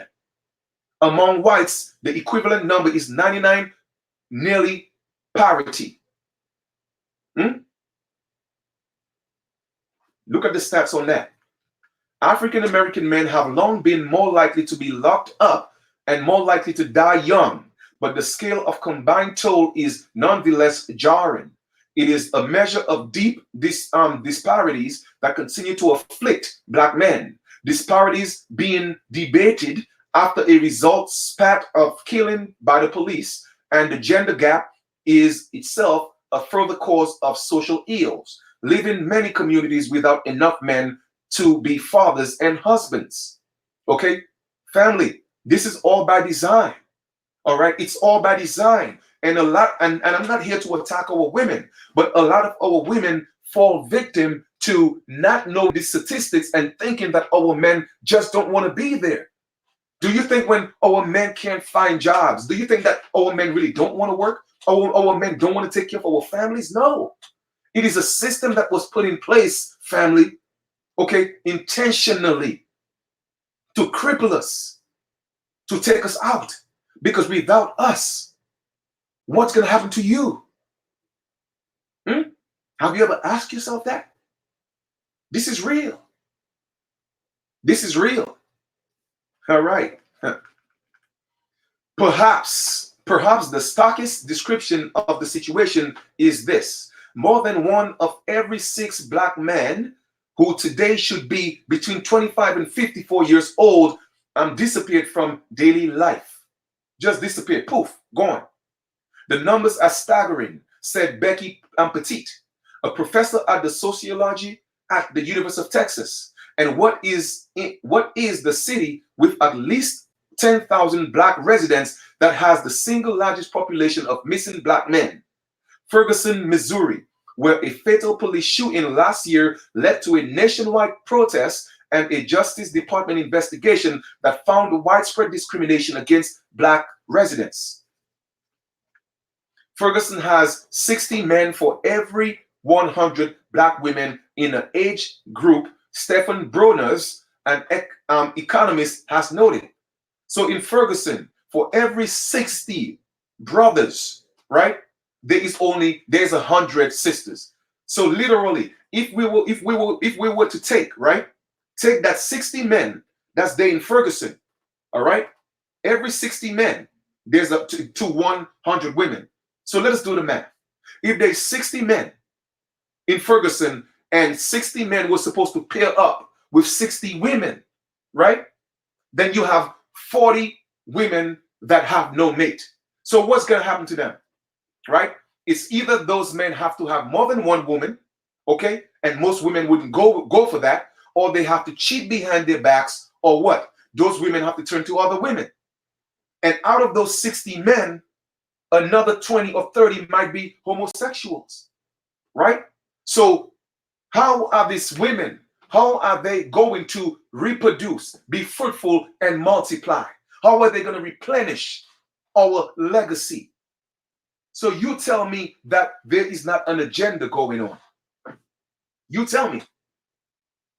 Because maybe I'm just reading too much into this, right? You do the math, because you see, numbers don't lie. The distribution of whites and blacks. 50% of people live in the cities that are 40%. Most blacks live in places with a significant shortage of black men. And once again, I really don't like using that word black, but I'm just reading what they have. So just for the record, I'm not black. I know we are not black, but I'm just reading what they have, okay? Because that word really, it does something to me. Honestly, it does. All right? Now it says, but most whites live in places with rough parity between white men and women.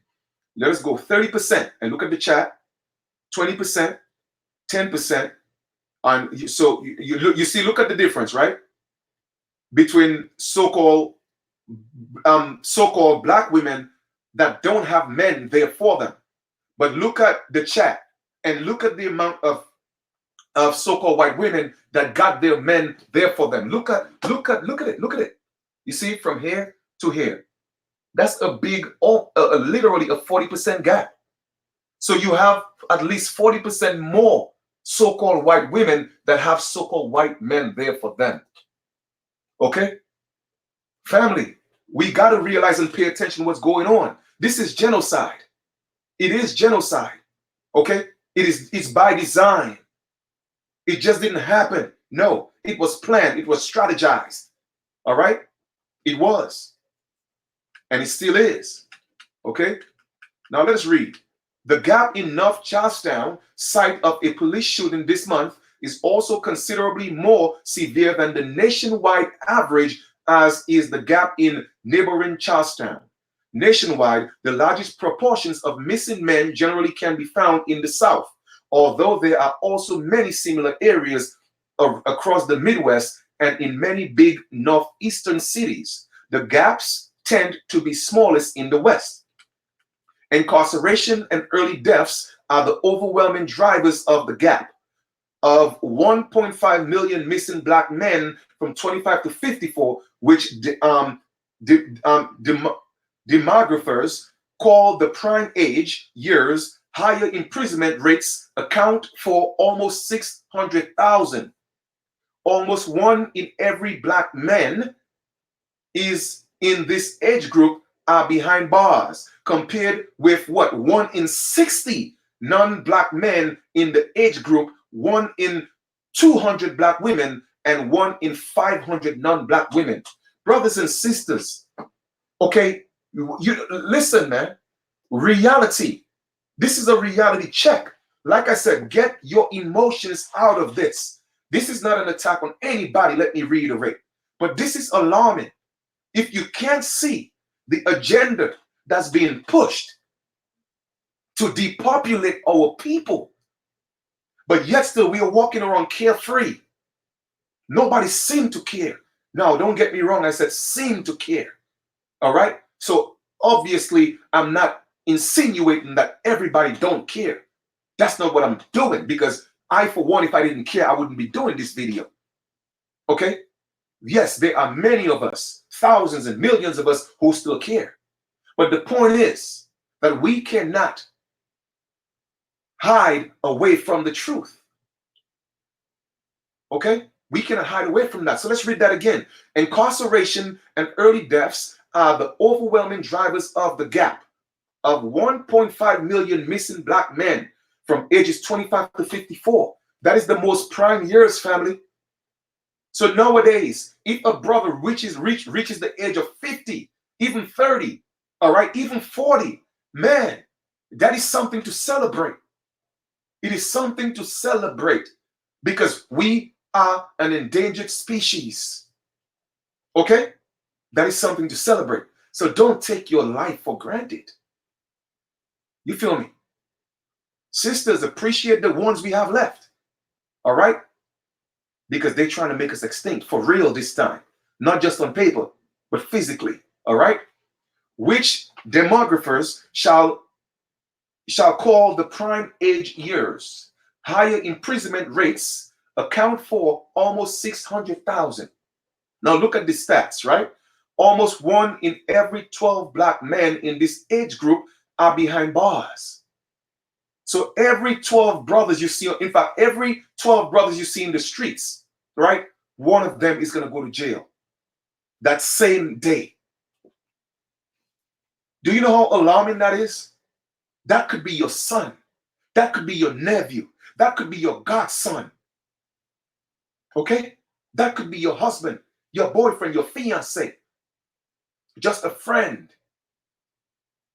1 in every so-called black man in that age group from 25 to 54, all right, they are behind bars. Okay? So out of 12 brothers you see in the streets walking around today, 1 of them is going to go to jail tomorrow based on the stats. Now let us proceed. Compared with 1 in 60 non-so-called black men in that age group. All right? So look at the disparity, right? 1 in 60 that a non-black go to jail. So y'all think y'all ready for a physical war when all our men are behind bars and they're dying?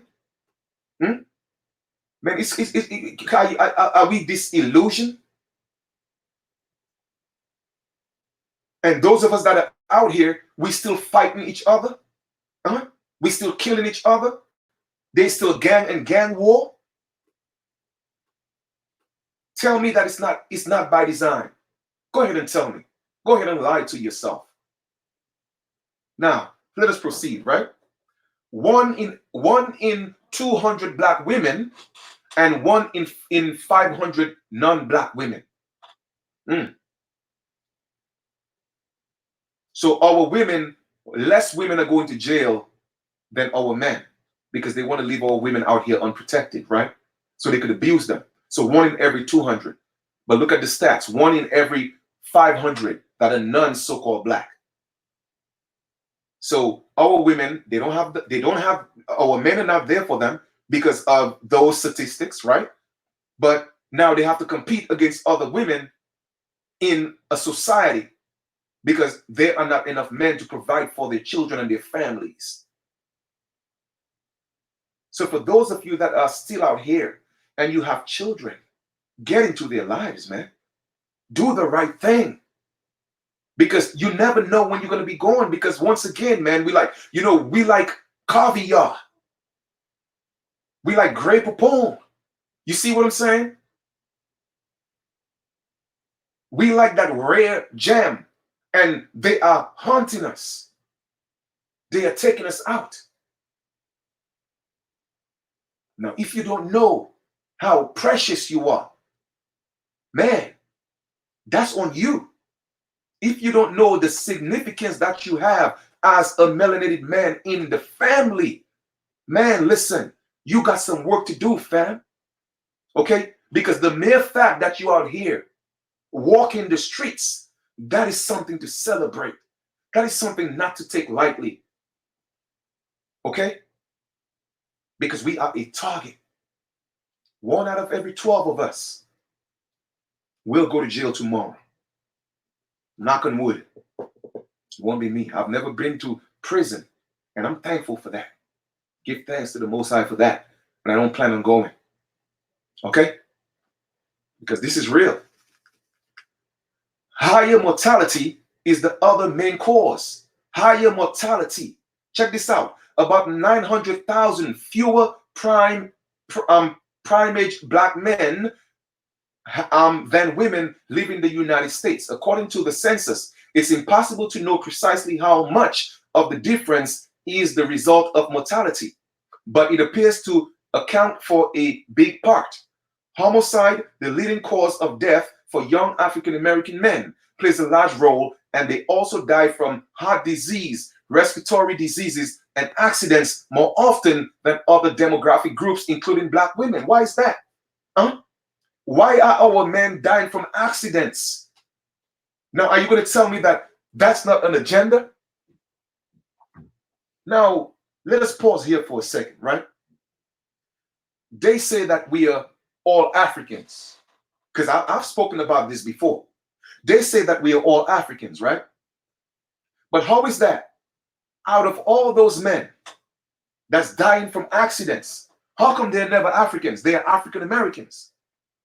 So what are you trying to tell me? That African Americans, they have a certain tag on their foreheads or something? Because for some reason, they always keep Africans, which they say we are Africans, right? But how is that it's never Africans? I'm talking about real Africans. Things that make you go, Now, maybe I'm just reading too much into it, right? When was the last time? Well, except for Adalo, that brother in LA, I think years ago when he got shot, and he was a real African, Diallo or Mialo, whatever his name was. But tell me, apart from that, when was the last time a real African got shot by the police here in the United States? I'll wait.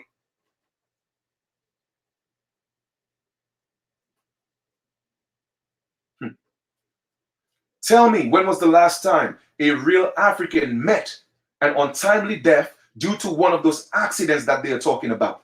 Tell me. I'll wait. Why does it always have to be a so-called African American? Because you know what? We are targeted. We are singled out. That is the difference. Okay? Family, this is real. This is real. Okay? It's real. Where black men are missing, they show a map, and they have black men as a percent of all black adults: 43%, 46%, 49%, 52%, 55% national average, all races. So they have all that there. It says rates are shown in counties with at least 1,000 prime age so-called black men and women. All right. Several other factors, including military deployment overseas and the gender breakdown of black immigrants, each play only a minor role, census data indicates. The Census Bureau undercounting of both African Americans and men who also appears to play a role. The gender gap does not exist in childhood. There are roughly as many African American boys as girls, but an imbalance begins to appear among teenagers, continues to widen through their 20s and peaks in the 30s. It persists through adulthood. So you see what I'm saying? So when they're still children, they good, but from the time they start hitting teenage years and in their 20s and 30s, then that's prime meat. You feel me? That's when they go missing. That's when they become a target. From the time they reach 13, actually they say 20, but I'm saying 13. I'm saying 13. All right.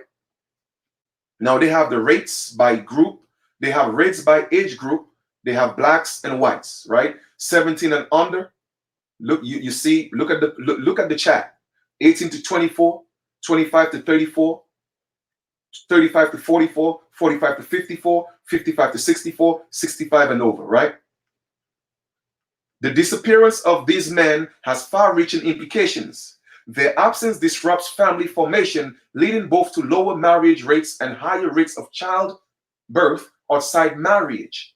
As research by Cohen Charles, an economist of the University of Chicago, with Ming-Ching Luo, has shown, The so-called black woman left behind find that potential partners of the same race are scarce, while men who face an abundant supply of potential mates don't need to compete as hard to find one. As a result, Mr. Charles said, men seem less likely to commit to romantic relationships or to work hard to maintain them.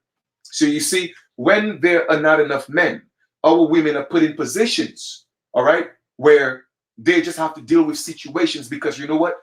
They just want a man by any means necessary. So our women are put into abusive relationships, okay? Whether it may be verbal or physical abuse because they feel, you know what? Oh, Lord Jesus, they pray for a man. And their Jesus gave them a man. But that man is abusing them, all right? Beating them up, ill-treating them. But they deal with it because there are no men, okay? And then some of them seek the relationship of women. And it's the same thing. They get abused the same way. It doesn't matter who you're with. Abusive people are going to be abusive people because I've seen it on both sides of the spectrum. All right. So this is crazy, man. This is crazy. The imbalance has also forced women to rely on themselves, often alone, to support a household. In those states hit hardest by the high incarceration rates, African American women have become more likely to work and more likely to pursue their education further than they are elsewhere. The missing men phenomenon began growing in the middle decades of the 20th century, and each government census over the past 50 years has recorded at least 120 prime age so-called black women outside of jail for every 100 so-called black men. But the nature of the gap has changed in recent years. Since the 1990s, death rates for young so-called black men have dropped more than rates for other groups. Notes Robert N. Anderson, the chief of mortality statistics at the Centers for Disease Control and Prevention. Both homicide and HIV-related deaths, which disproportionately afflict so-called black men, have dropped. Yet the prison population has soared since 1980. All right. So our men are getting less diseases, but more of them are going to jail. You see what I'm saying? So how are we going to win, man? How are we going to win? Right? In many communities, rising numbers of so-called black men sparred and early death have been offset by rising numbers behind bars. It does appear as if the number of missing so-called black men is on the cusp of declining, albeit slowly. Death rates are continuing to fall, while the number of people in prisons, although still vastly higher than in other countries, has also fallen slightly over the last 5 years. But the missing men phenomenon will not disappear anytime soon. There are more missing African American men nationwide than there are African American men residing in all of New York City. Wow. Or more than in Los Angeles, Philadelphia, Detroit, Houston, and Washington and Boston combined. Brothers and sisters, I'm going to read this again. But the missing men phenomenon will not disappear anytime soon. There are more missing African American men nationwide than there are African American men residing in all of New York, or more than Los Angeles, Philadelphia, Detroit, Houston, Washington, and Boston combined. Okay? So this is just the beginning of our men missing. But instead of us coming together, all right, standing as one, we here fighting amongst ourselves. This is serious. Okay? It is serious. Let us go to the next one. I hope you guys are still with me, man, because I'm not checking the chat. All right? I'm not checking the chat. Epidemic of missing so-called black girls continues to stump authorities. All right? This is the Louisiana Weekly. So if y'all don't think this is an agenda going on, and I'm showing y'all all the information, then listen, man, like I said, if you choose to be in denial, that's on you. But I am going to share the information, and you do as you please. All right? Do as you please. All righty. Here we go. Okay? Let me bring that up one more. And I'm trying to see if I could bring that here. Go across and all the way. All right. Let me just have to bring it up a little bit. Okay. All right, let's read a little bit. Epidemic of missing so-called black girls continues to stump authorities. NNPA Newswire. All right. Was that Lashaya Stein, 16, was walking down the street alone in Aurora, Colorado. It doesn't appear that the young African-American female had any sort of trip planned, as she left her wallet and phone charger, and she didn't take any clothes. According to a television station in Denver, police released surveillance video of Stein taken on the morning of July 15th around 2:30 a.m. She is seen walking by herself in the area of East Montview and Peoria Street. The video was sent out to the public a little over 2 weeks after her disappearance in hopes of generating more leads. The estimated 75,000 missing so-called black women and girls continue to stump law enforcement while frustrating and devastating families. It forces the question, does anyone care? All right? Does anyone care? Since NNPA News reported on the alarming lack of interest in the cases of missing so-called black females, readers, including law enforcement, have responded by using social media to bring to light the host of African Americans and others of color who's gone missing. The social media account for the National Center for Missing and Exploited Children retweeted the NNPA Newswire story and then accumulated a long thread of missing girls, some as young as a few months old. All right? So once again, man, I'm showing y'all, okay, this is an agenda, all right, that our people are going missing, all right? And it's real. The depopulation of our people is an agenda, and they're going to do it by any means necessary, okay? They're going to do it by any means necessary. Here's another one. This is from, I think, blackmercaweb.com. Nearly 75,000 so-called black girls and women are missing across the country. So we just read that. That is just another site, just cross-referencing some more information. So I put that in the link below so you guys can check that out as well. So we don't have to read the entire thing, okay? But it's there, okay? Now, let me come back to the live chat here for a second. And we're gonna get into let me see, let us go where we got women soon give birth. Okay, give me a second here, guys. Let me stop sharing my screen. So we're gonna come back. I'm gonna come back to the screen real quick. All right, list of all right. Get it. All righty.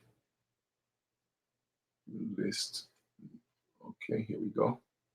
Give me a second here, guys. I'll be with you in a minute. All righty. Okay, so I'm gonna come back to you guys real quick, and let's just talk about this a little bit, right? Because I know everybody's saying, well, Chief, what does that have to do with people being gay or homosexuality? Well, for those of you who can't see, like I said, there's an agenda going on. All right, regardless of whether people think they were born that way or not, I'm not here to debate that. All right. At the end of the day, I'm just going to drop some facts and you do what you want with it. But I'm showing you that there is an agenda going on. All right. Because when we was growing up in the 60s, all right, when our parents was growing up in the 40s and we were growing up in the 50s and the 40s, we didn't have this rampant, okay, or this influx of our young men and women, okay, who were homosexuals. All right. It wasn't, it was about marriage and, having families. How all of a sudden every day there's an influx of it. Okay. There's an influx of it. So with all that we are looking at and we are seeing, and the atrazine and the mercury, all right, that's being put in foods. How are you going to tell me that something's not going on? Again, maybe I'm overlooking things, right? But why put it in the water? Why put it in the food? Why put it in vaccines? Why is that? Those are just questions that I have. And I'm waiting for anybody to answer those questions. Okay? Answer those questions.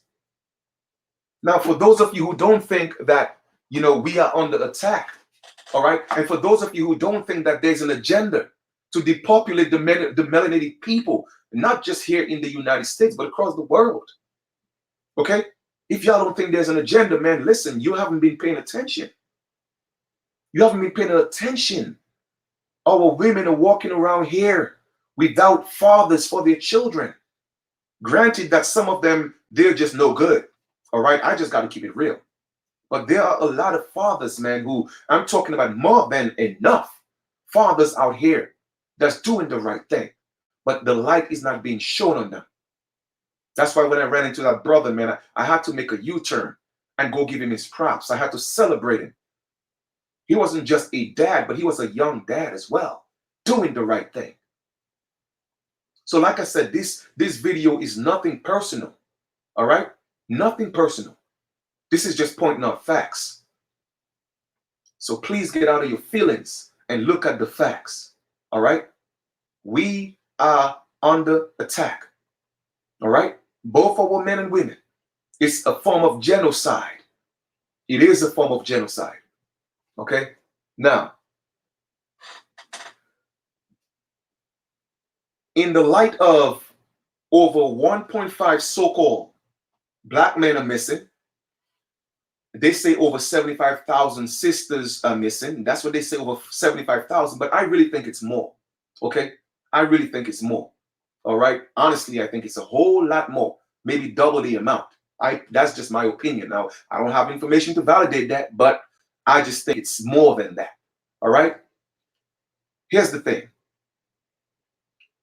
They are pushing this intentionally. All right? Now, let us go do some reading as well. Let's go do a little more reading. I'm going to share the screen again. Let's share the screen again. Like I tell people, I know this is a sensitive subject, but, we're going to talk about it. At the same time, we're going to do it out of respect. All right? Check this out. Newsweek. Transgender women may soon have babies, fertility expert says. All right? Now, if y'all think I'm making that up, I'm not making it up. All right? I'm not making it up. And if y'all can't see the agenda, all right, let me ask y'all a question. Why is it that there are women to have that the Creator gave us to have babies, right? Why would we go out of our way to do everything, right, to make sure that it's women, it's men that's going to have the babies? Now you tell me what's wrong with this picture. You tell me what's wrong with that picture here. Maybe it's just me. I'm overthinking it. Right? Let us do a little reading on that. And, remember, we read that agenda, right? We read that agenda in 1969. And everything they said, what is happening right now? So you tell me it wasn't planned. You tell me it wasn't planned. Transgender women may soon have babies, fertility expert says. Okay, let's read.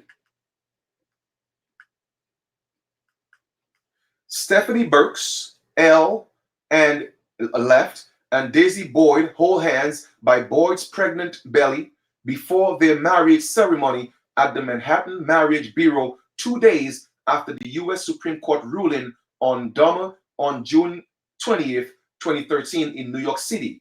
The High Court struck down the Defense of Marriage Act, Dahmer, and ruled that supporters of California's ban on gay marriage, Proposition 8, could not defend it before the Supreme Court. Boyd is eight and a half months pregnant, and the pair said they planned to get married today before the ruling came down. Okay, let's read a little more. Come on, what's going on here? All right, it's freezing again. Give me a second. It's freezing again. All right, here we go. Come on. Okay, here we go. Those born with male assigned sex organs cannot conceive children biologically. Okay, let's read this again.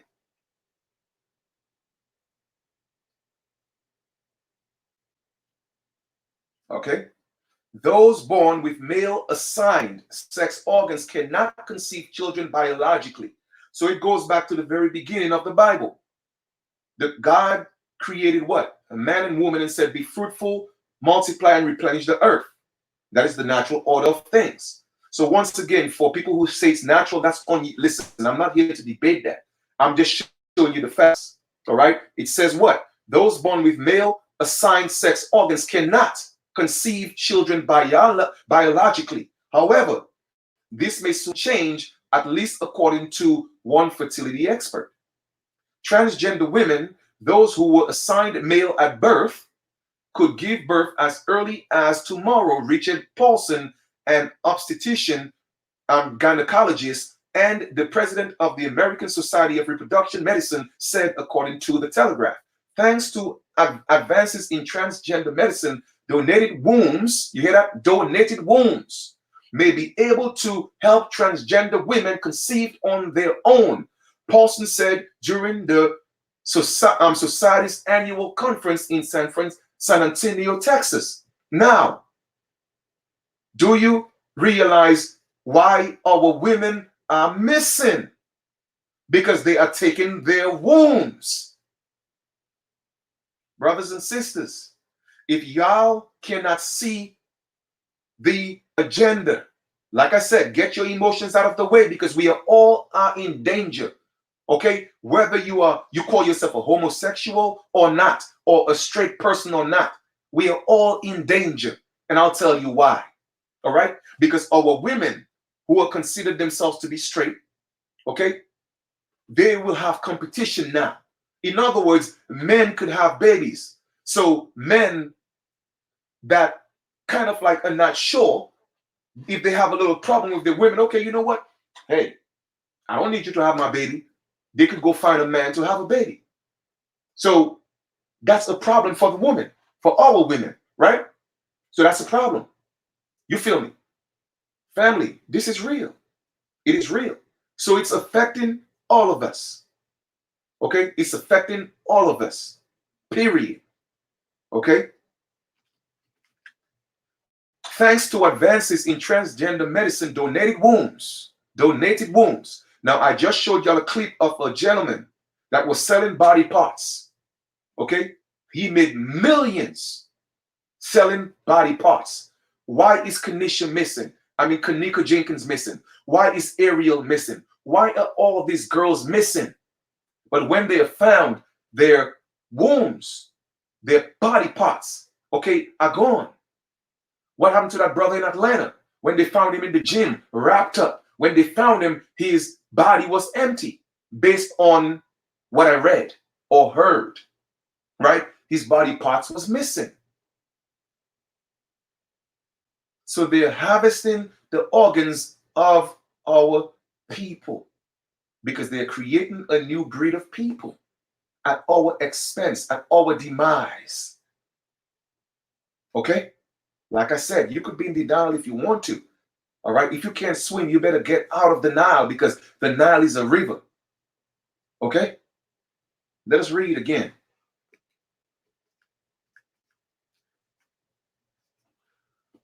Thanks to advances in transgender medicine, donated wombs may be able to help transgender women conceive on their own.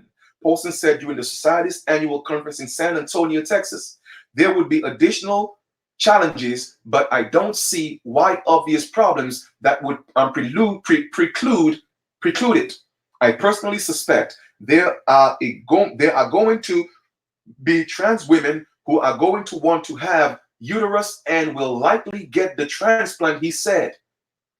Now, who do you think is going to give up their uterus?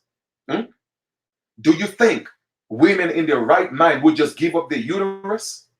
Some people may have financial hardship, I agree, and may be tempted, but they probably won't go through it.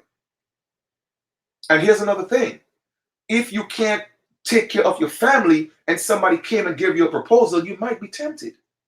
So you see, again, financially, it's an agenda. Because if I could make it hard for them to survive, now they have to do anything by any means necessary for them to take care of themselves. So that's a temptation. All right. But they would have to deal with the fact that people may go talk about it, or people may not want to do it. So what? Here comes all the missing girls. They say over 75,000. No, I say it's a whole lot more than that. Because if 1.5 million so-called black men are missing, whether they're in jail or what, I think it's about the same amount for our women. Because that's how these things are possible. They take their body parts. Okay? If y'all think this is a game, y'all continue to play the game. But I don't think you understand. I don't think you comprehend the game. Since at least 1999, transgender men have successfully given birth to healthy children. Okay? It's already happening since 1999. Since 1999. Do the math. 1999 to 2019. You know how much years is that? And if every year at least 75,000 of our women are missing, go back to 1999 to this present time.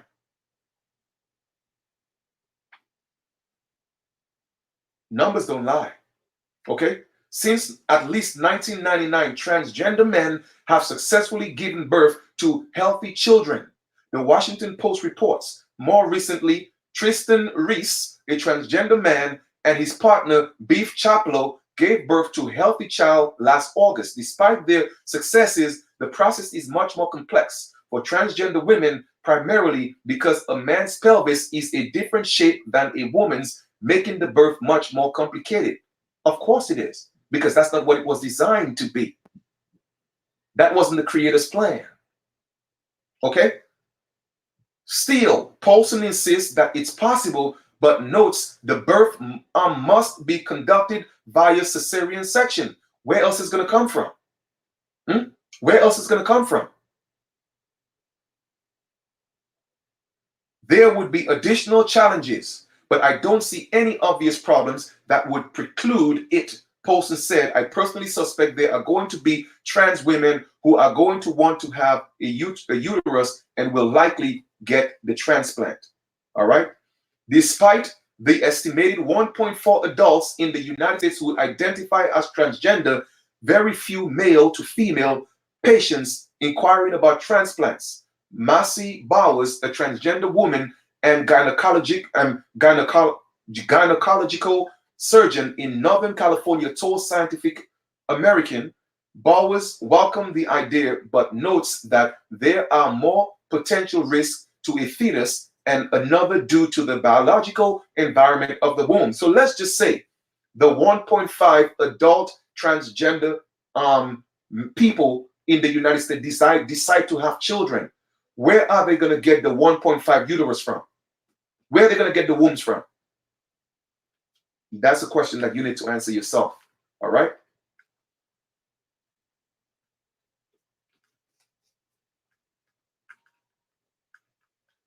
Couples match together as members of the South African lesbian, gay, bisexual, and transgender and intersex LGBTI community takes part in the annual Gay Pride Parade as part of the 3-day Durban Pride Festival on June 24th, 2017 in Durban. All right. I respect reproduction. Somebody quote, I respect reproduction, and I don't think we all ever see this in my lifetime. A transgender woman, she told Scientific American, that's what I tell my patients. Another barrier, cost. If a uterus transplant were to become possible for trans women, very few will be able to afford it. All right? It's a class issue. You will only have wealthy people able to do this. Kristen McGinn, who performs gender reassignment surgeries in the Eastern Pennsylvania, told Yahoo. All right, so I'm not going to read any more, but let us go to another slide, which we have just read. The same thing. Trans women may soon give birth. A trans woman perspective. The first successful birth from a transplanted womb has surgeons speculating about transplanting wombs into trans women bodies. Here are my thoughts. Here's the link. Surgeon calls for the womb transplant to allow transgender women to have their own children. All right, so that's another one. Okay. I want to come back to the live feed here for a second because there's a couple, before we move on, there's a couple of things that I want to talk about. All right, let me stop sharing the screen. And let me go back to you guys here. We're almost done with the slides, all right? Okay, now let us talk here a little bit. Okay, like I said, let us be real. Once again, this is not a video to bash anyone. I am not here to tell anybody how to live their lives, all right? I am not here to judge anyone. This is not my role. This is not my place. I can't tell you what to do with your life. I'm not going to tell you what to do with your life. But I am pointing out that there is an agenda, okay? There is an agenda going on. You feel me? All right? Now, let us just say that two men decide, okay, you know what? We want to have a baby. There and listen, I don't condone that, but I'm just saying, there's two men who wants to have a baby, right? There is a lot of babies that are out there for adoption that need love. Anybody could love a child. You feel what I'm saying? But the mere fact that you go to the extreme to buy other people's wombs to put inside of you, and you have to cut it out anyway to have the baby. And then you have 1.5 million so-called black men missing, about the same amount of so-called black women missing, and people are buying wombs off on the black market. People are buying body parts of the black market. Am I the only one who sees something is wrong with that picture? Am I the only one who sees something is wrong with that picture? Huh? Oh, now I know they had it. I know they had it at Mikey G13. I know they had it. It's been happening, like you said, since 1999. It's been going on, and I'm certainly sure they tried it before that. Okay, they tried it before that. So my thing is this, all right, and like I said, I want to be very mindful, all right, because I don't want to come across as I'm attacking people, all right. What you choose to do with your life is your business, but this affects my people. Okay, it affects my people because the agenda is to depopulate my people. That's why the most of us are in jails. That's why the most of us are getting shot in the streets. You feel me? That's why we're living in, the most of us are living in dilapidated communities. All right. That's why we're getting jobs. Even if you get paid, you still can't take care of your families. It is by design. Don't think it's not by design. It's by design, family. It's by design. And there is a higher authority that's pushing that agenda. Okay? It's a higher authority. You feel me? So you have to know what's going on. Because like I said, if it was a natural thing, you wouldn't have to buy a womb. So you are going against what the Most High, the Creator, nature had intended for its creation. All right. So don't y'all think Mother Nature is going to push back? Don't y'all think Mother Nature is going to push back? That's all I'm just asking. Because people are only living in the flesh for the flesh gratification of things. All right. They don't know the spiritual ramifications of what's going to happen. You feel me?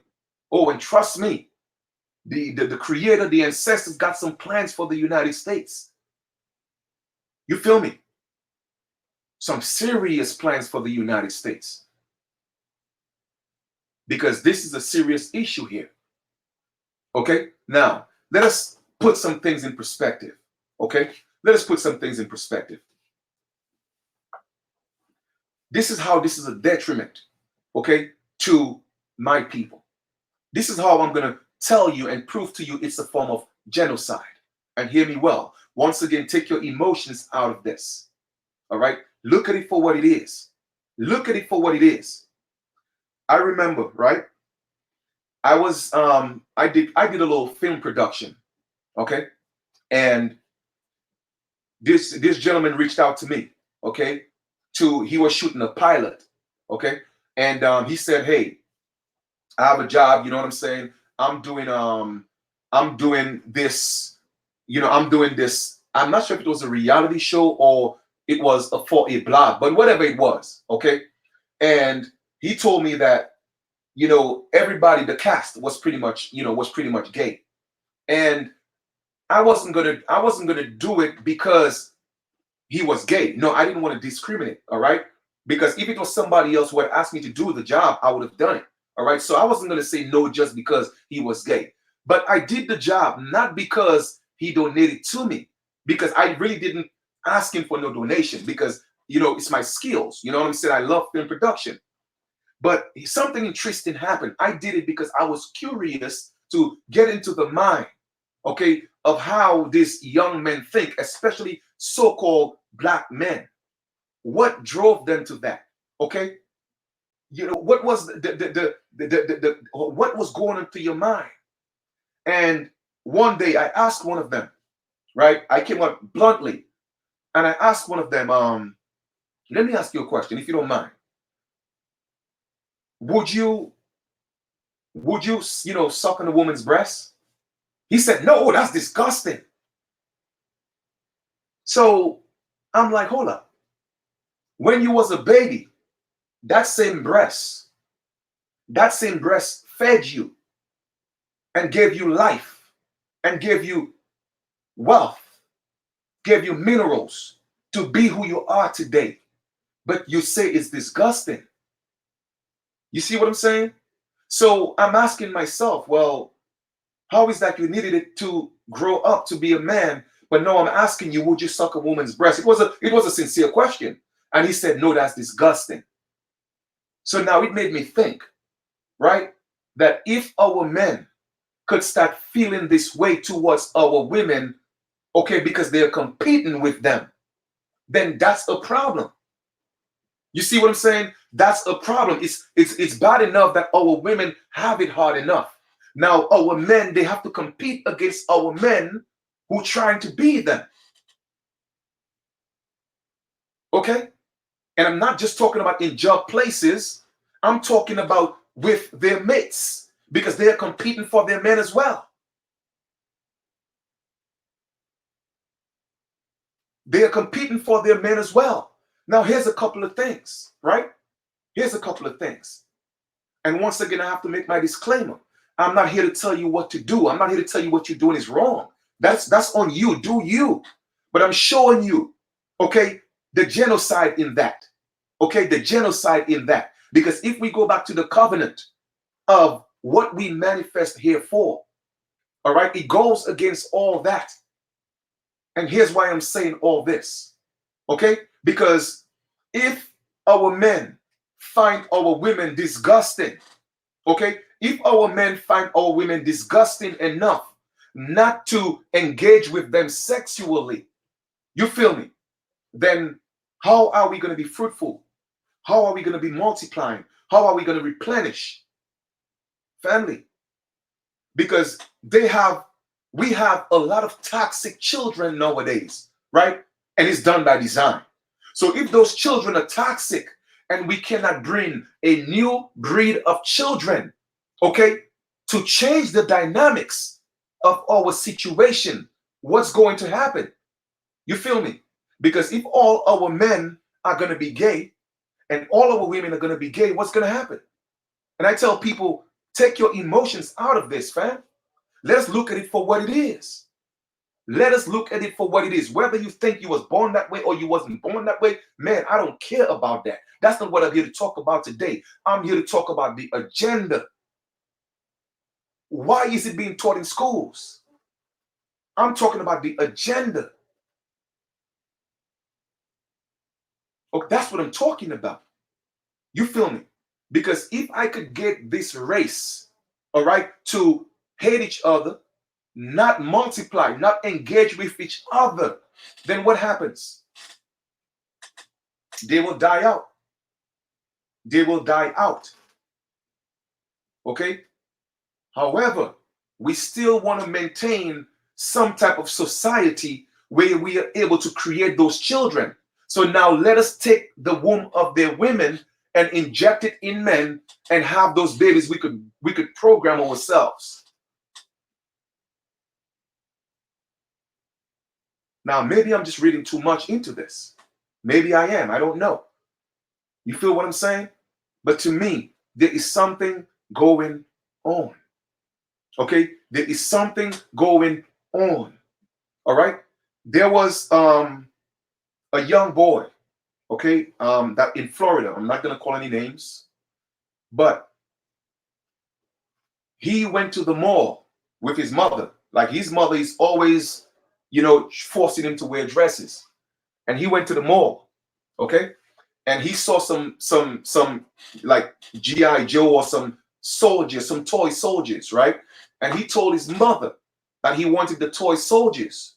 She yanked him and pulled him to the side and said, listen, we don't play with boy toys.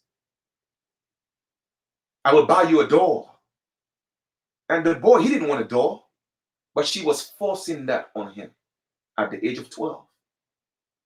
Okay? At the age of 12. So how do we justify these things? Huh? How do we justify these things? All right? Now look at society. Society is changing so much that, and the opportunities, look how things have changed, right? And we, the so-called black man, is the main target. And here's what I'm talking about, right? When back in the 60s, the 50s, and the 70s, even up to the 70s, you had men in the home taking care of their family, right? When they came with their welfare system, they told our women, listen, you could get welfare, but the man cannot be in the home. He could visit, but he cannot be in the home. Okay? So the plan was, they started taking the jobs away from our men. They started taking the jobs from our men. You feel me? So now our men are put in a position where they cannot take care of their children. So now the women are stressed out. They need to feed the children. So what happens? The government step in and say, hey, you know what, man? We came up with this little plan called welfare. We're going to take care of you. We're going to look out. But on the one condition, the man cannot be in the home.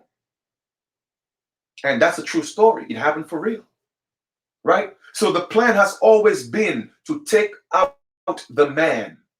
Take out the man by any means necessary, whether it may be through a gunshot, whether it may be through his job, take him out of the home, or turn him into a woman. All right? That has always been the goal, because we are the biggest threat. Not our women, we are. Yes, our women are important. I love them, but they are not the biggest threat. We are. Okay? So that has always been the goal. So let us give the sisters the opportunities, all right? But let us keep the men out of the home. So that worked for a little while, but our men were still trying, pushing hard. I say, you know what, man, that's not working. Too many of these, we promoting the deadbeats, but that ain't true. That ain't true, because, the one or two we show on TV and we talk about the deadbeats, in reality, there are a whole lot more of them taking care of their children. You see what I'm saying? So let us try something else. I have an idea. Let's start promoting the homosexual agenda. Let us start putting things in the water and in the food and in the air. Okay?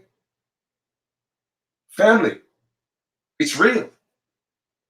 The whole goal is to take the man, okay, out of the homes by any means necessary. All right? You feel me? So with that being said, you live your life the way you want to live your life.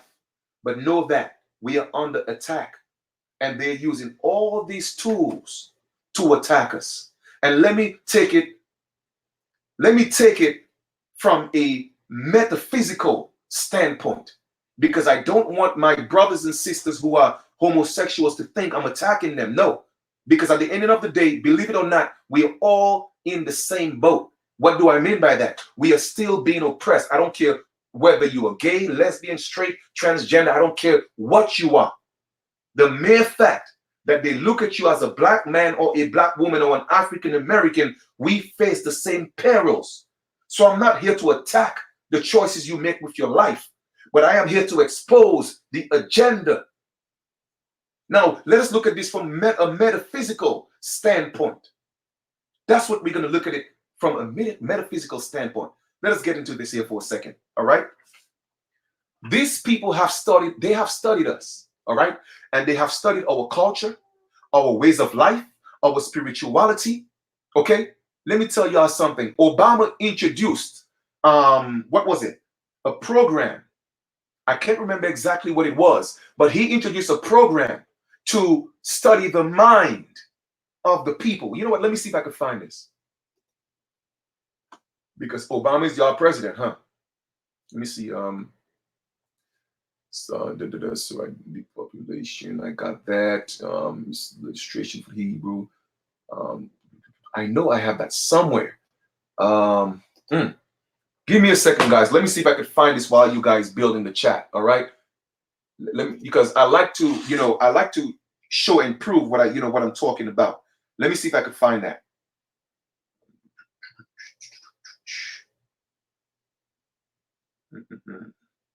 Let me see if I can find it. Give me a second here. All right. Go ahead and build in the chat here for a second.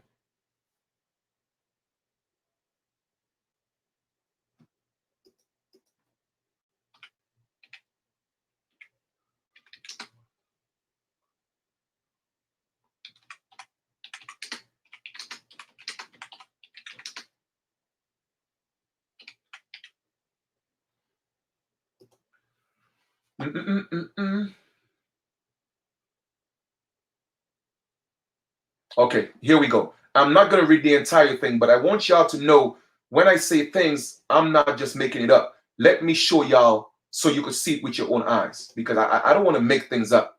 I want y'all to really see what's going on, and you tell me if it's not an agenda. Okay, here we are.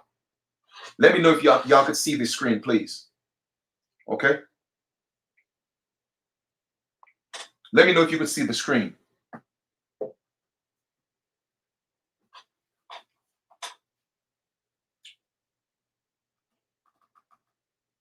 All right, I guess you can, because I can't see. I could see it myself. All right. The White House Brain Initiative brain research through advancing in innovative neurotechnologies is a collaborative public/private research initiative announced by who? Obama administration on April 2nd, 2013, with the goal of supporting the development and application of the innovation technologies that can create a... Man, I didn't want to read the entire thing. No, I got to read a little more. Anyway, I'm not going to read the entire thing, but I'm just going to read a little more. All right? Just to show y'all this is real. The White House Brain Initiative, brain research through advancing in innovative neurotechnologies, is a collaborative public/private research initiative announced by Obama administration on April 12, 2013, with the goal of supporting the development and application of innovative technologies that can create a dynamic understanding of the brain function. The activity is a grand challenge focused on revolutionizing our understanding of the human brain and was developed by the White House Office of Science and Technology as part of the broader White House Neuroscience Initiative, inspired by the Human Genome Project. Brain aims to help research uncover the mysteries of the brain disorders and such as Alzheimer's and Parkinson's. Yeah, right. Don't feed me that BS. That's not what it's for. Okay? So brothers and sisters, man, if y'all don't really think there's an agenda going on, man, y'all better wake up. I'm telling y'all, this is real. Okay? Y'all think Obama was there for y'all. No. They used somebody like you so that you could get into all your emotions to be distracted. Oh, our first black president. Obama never said he was black. Never said he was black. Y'all called him black. But they used him to work you. Exactly. Oh, let us put the perfect image. Let us take Bill Cosby out because Bill Cosby, he was too extreme. Let's take him out and let's put Obama in there. The perfect family man, no blemishes, no spots. Huh? They tricked y'all with that one. Hmm? Why are you studying the brain? No, it's not for no Alzheimer's. No, nah, it's not that. They are studying us. They are studying you. We are the biggest project. That's why they put us in the what? In the projects. Because we are nothing but a project to them. Now, like I told y'all before, if y'all can't stand the truth, y'all on the wrong channel. Because I'm not looking for likes or subscribers. Those who subscribe, great. If you don't, man, it is what it is. All right, I'm here to drop truth. So the agenda is real. Okay, so by the understanding of the brain and how your brain works, they get to what? Manipulate you. Okay, they get to manipulate you for their agenda. Believe me, there's always an agenda. And all people get so emotional, all right? And cognitive dissonance kicks in so frequently that they can't see it because they think that, oh no, they love us. Oh, they care about us. No, they don't. They don't care about you. All right?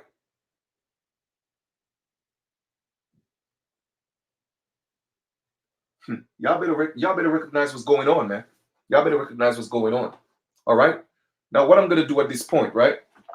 I'm just going to show y'all how I'm going to break down, because I'm going to get, like I said, I'm going to break it down in a metaphysical sense. But even before I do, let me just finish sharing these slides that I'm going to share with you and show you how Hollywood has been pushing that for a very long time. Okay? Let us share the screen again. Because y'all love y'all celebrities, right? All right. List of famous transgender people. A list of them. All right. Caitlyn Jenner, number one. Carmen Carrera. All right. Carmen is a Balsic and hold on for a second. Everybody knows about Bruce Jenner. All right. All right. Carmen Karina is a burlesque and drag performer who has been appeared on RuPaul's Drag Race, and subsequently citizens criticized RuPaul for his frequent transphobic comments. But anyway, that's Carmen right there. You have Amanda Lepore. You have Lavon Cox, best known for her starring role in the hit Netflix series Orange is the New Black. Lavon Cox is a transgender actress, author, artist. You have Candice Kane. Candice Kane is notable for being the first transgender actress to play a recurring transgender role on television as Carmelita on ABC's Dirty Sexy Money. You have Chaz Bono. Chaz Bono is a writer, musician, LGBTQ advocate, and son of pop superstar Sonny and Cher. He has written 2 different semi-autobiographical books. You have Alexis Arquette, sister of David and Patricia. Alexis Arquette is an actress, musician, etc., etc. You have Andreja Perjic, after building a successful modeling career on her androgynous appearance and ability to showcase both male and female fashion lines. You have Caroline Cozy, an English model, actress. You have Isis King. Isis King is a fashion designer and model. She was the first transgender model to compete in America's Next Top Model. You have Marsha P. Johnson. Marsha P. Johnson was possibly the most seminal and important LGBT activist of the early gay rights era. You have Wendy Carlos. You have Kate Bonston. And you have Lena Wawitsky, Candy Darling, Kelly Van Der. All right. Singer personality. She appeared on Dutch television. You have April Ashley. April Ashley is a model, actress. You have Holly Woodland, one of Andy Woller's Superstars performance, is an actress and public figure. You have Kim Petras. Kim Petras is a German pop star. You have Faye Presto. All right, a British celebrity. You have Andreas Kiger. I guess she does sports. All right, you have Jake Cyrus, born Charmaine Clarice, who performed under the moon, under the mononym Charisse until his gender transformation or transition. He's Filipino. You have Lee T, Brazilian high fashion, and you have transgender historical figures, Balian, Bush Chom, Christine something. You have Chelsea Manning, Harosu, you have Alexandra Billings, and the list go on and on. Ray Spoon, you have Wilmer Little Axe Broadmax, all right, a gospel singer from Texas. He's known for his solo recording and also performed the Phelan 4 Archie Brownlee and the Five Blind Boys of Mississippi. You have Sylvia Rivera, you have Jamie Clayton. Clayton is an actress and model. Her big break come on Netflix series Census 8. All right, famous gay men, list of gay men throughout history.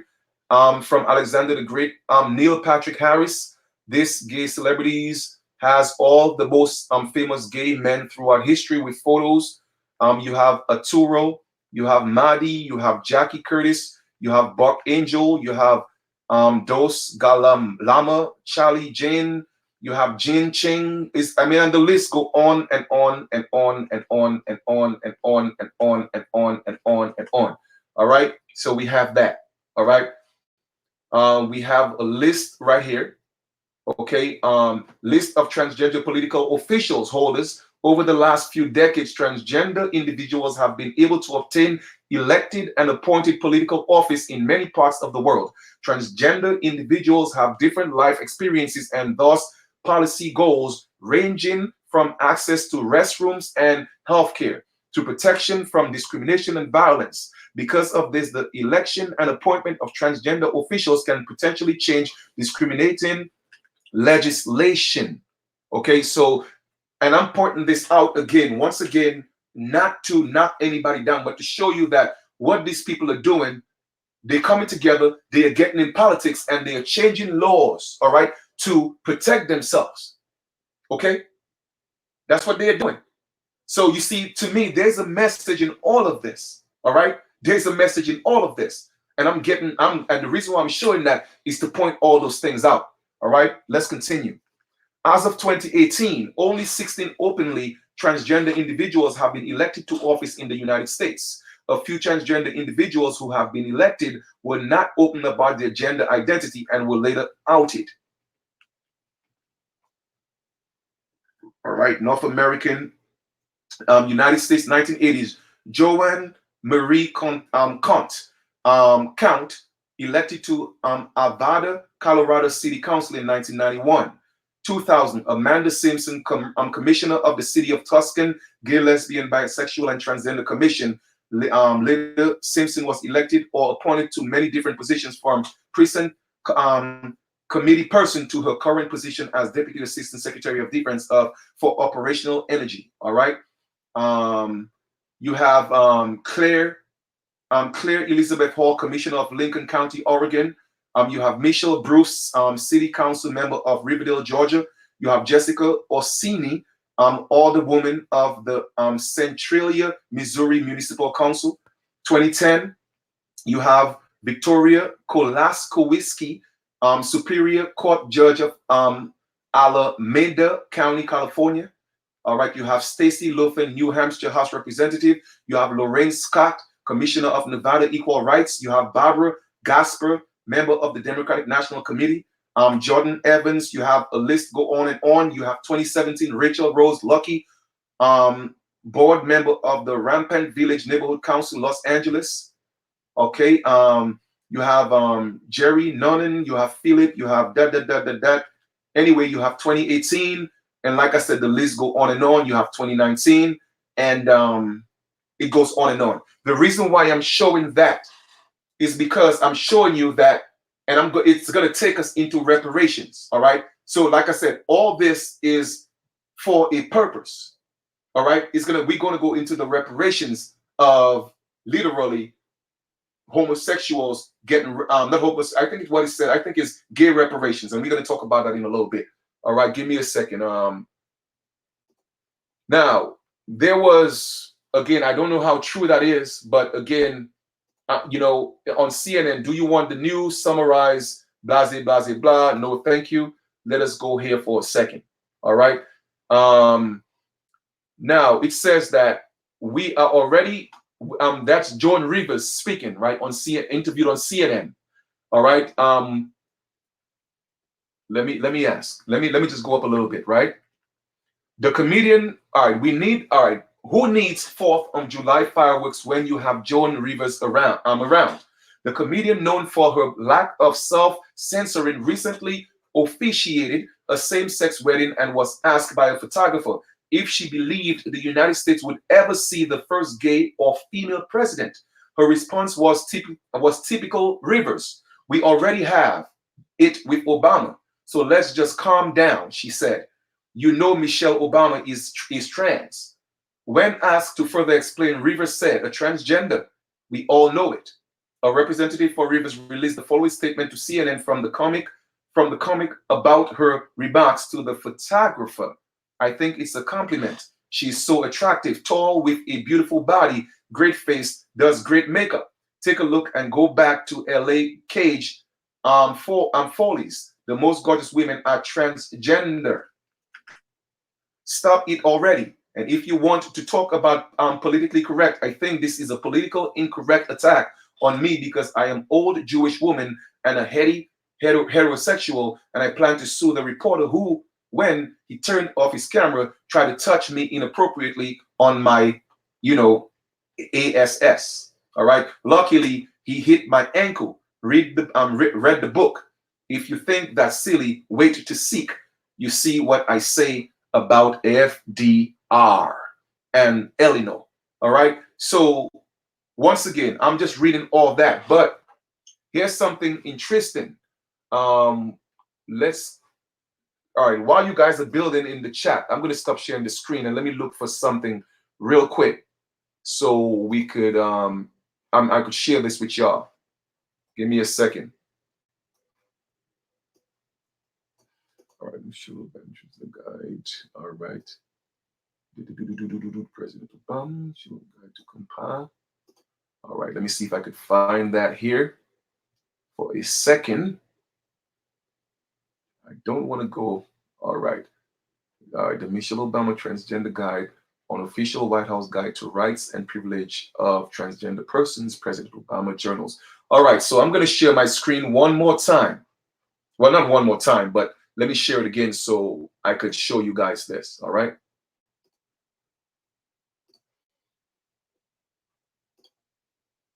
Now, this right here, I don't know if you guys know about this, but no, put that here. Nope. Okay, so I don't know if you guys know about this. Okay, but look, it says the Michelle Obama Transgender Guide, an official White House guide to rights and privileges of transgender persons, President Obama Journals, Volume 2. Okay, now I'm going somewhere with this. Now let us get into the rights, not the rights, but the reparations. Let us get into that for a second. Okay. Let me see. Let me put that in. And some people may say, well, you know what? Why are they getting reparations and so-called Black people aren't getting reparations? Well, they did get reparations. Okay. And Elizabeth Warner promises to give them reparations, and they did get reparations. Now, let's talk about that. Somebody asked me, right? Well, Chief, how do you feel about gay people getting reparations? Well, here's the thing. All right. Like I said, anybody who's discriminated against, I don't care what your lifestyle is. Okay. Because at the end of the day, if you are being discriminated against, you have a right to redress. All right. You have a right to redress. I don't care what you call yourself. You have a right to redress. That's number one. The second thing I'm going to say is this.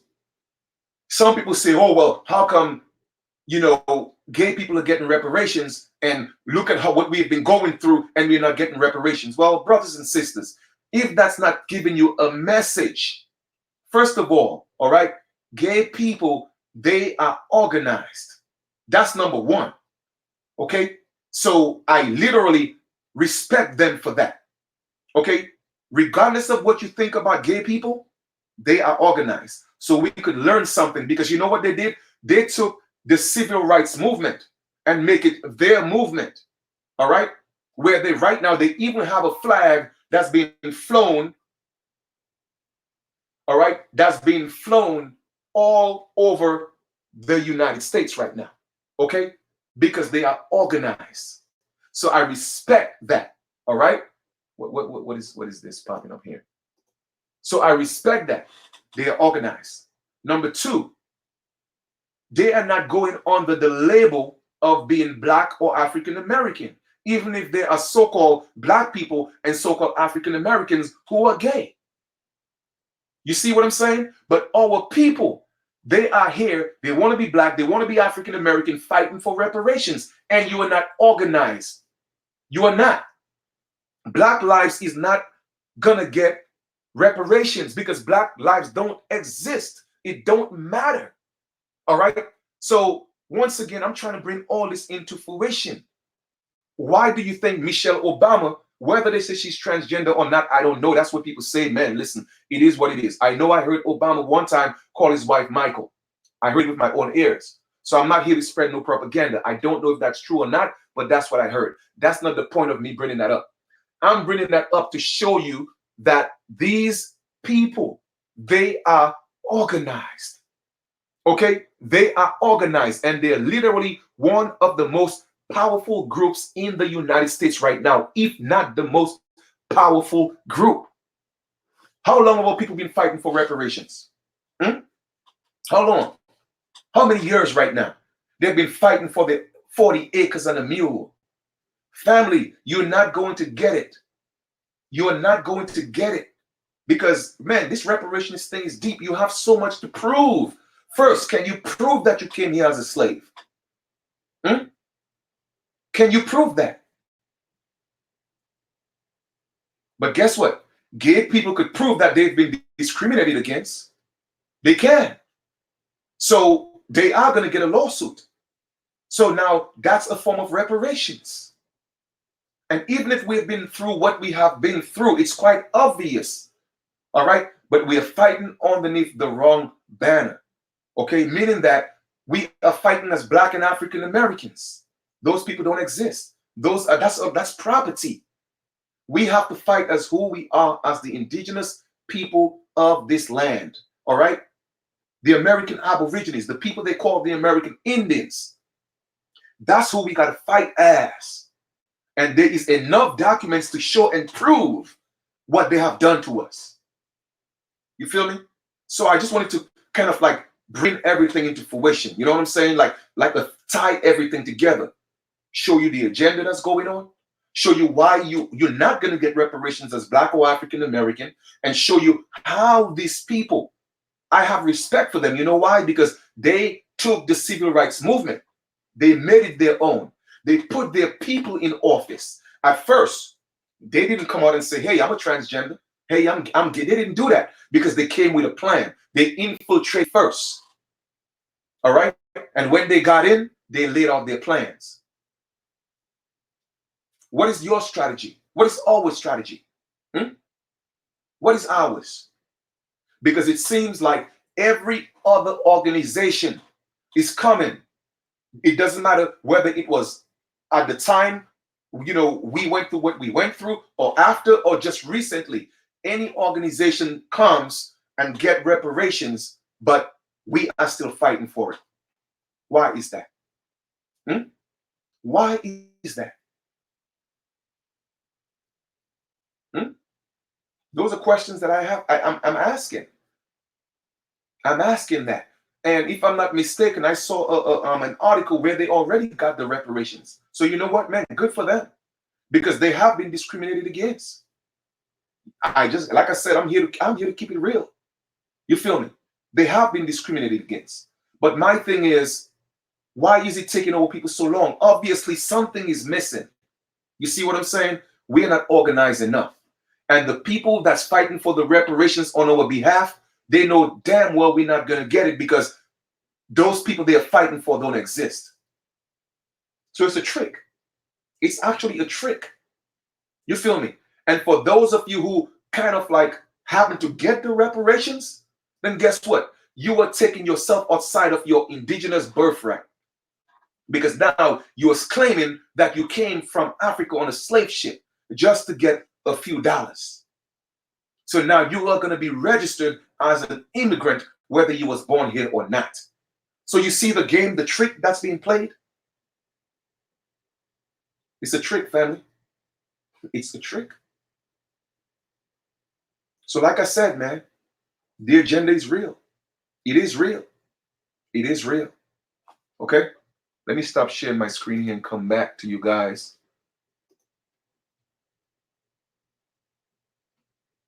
Okay? So we got a lot of work to do, man. All right? We got a lot of work to do. You feel me?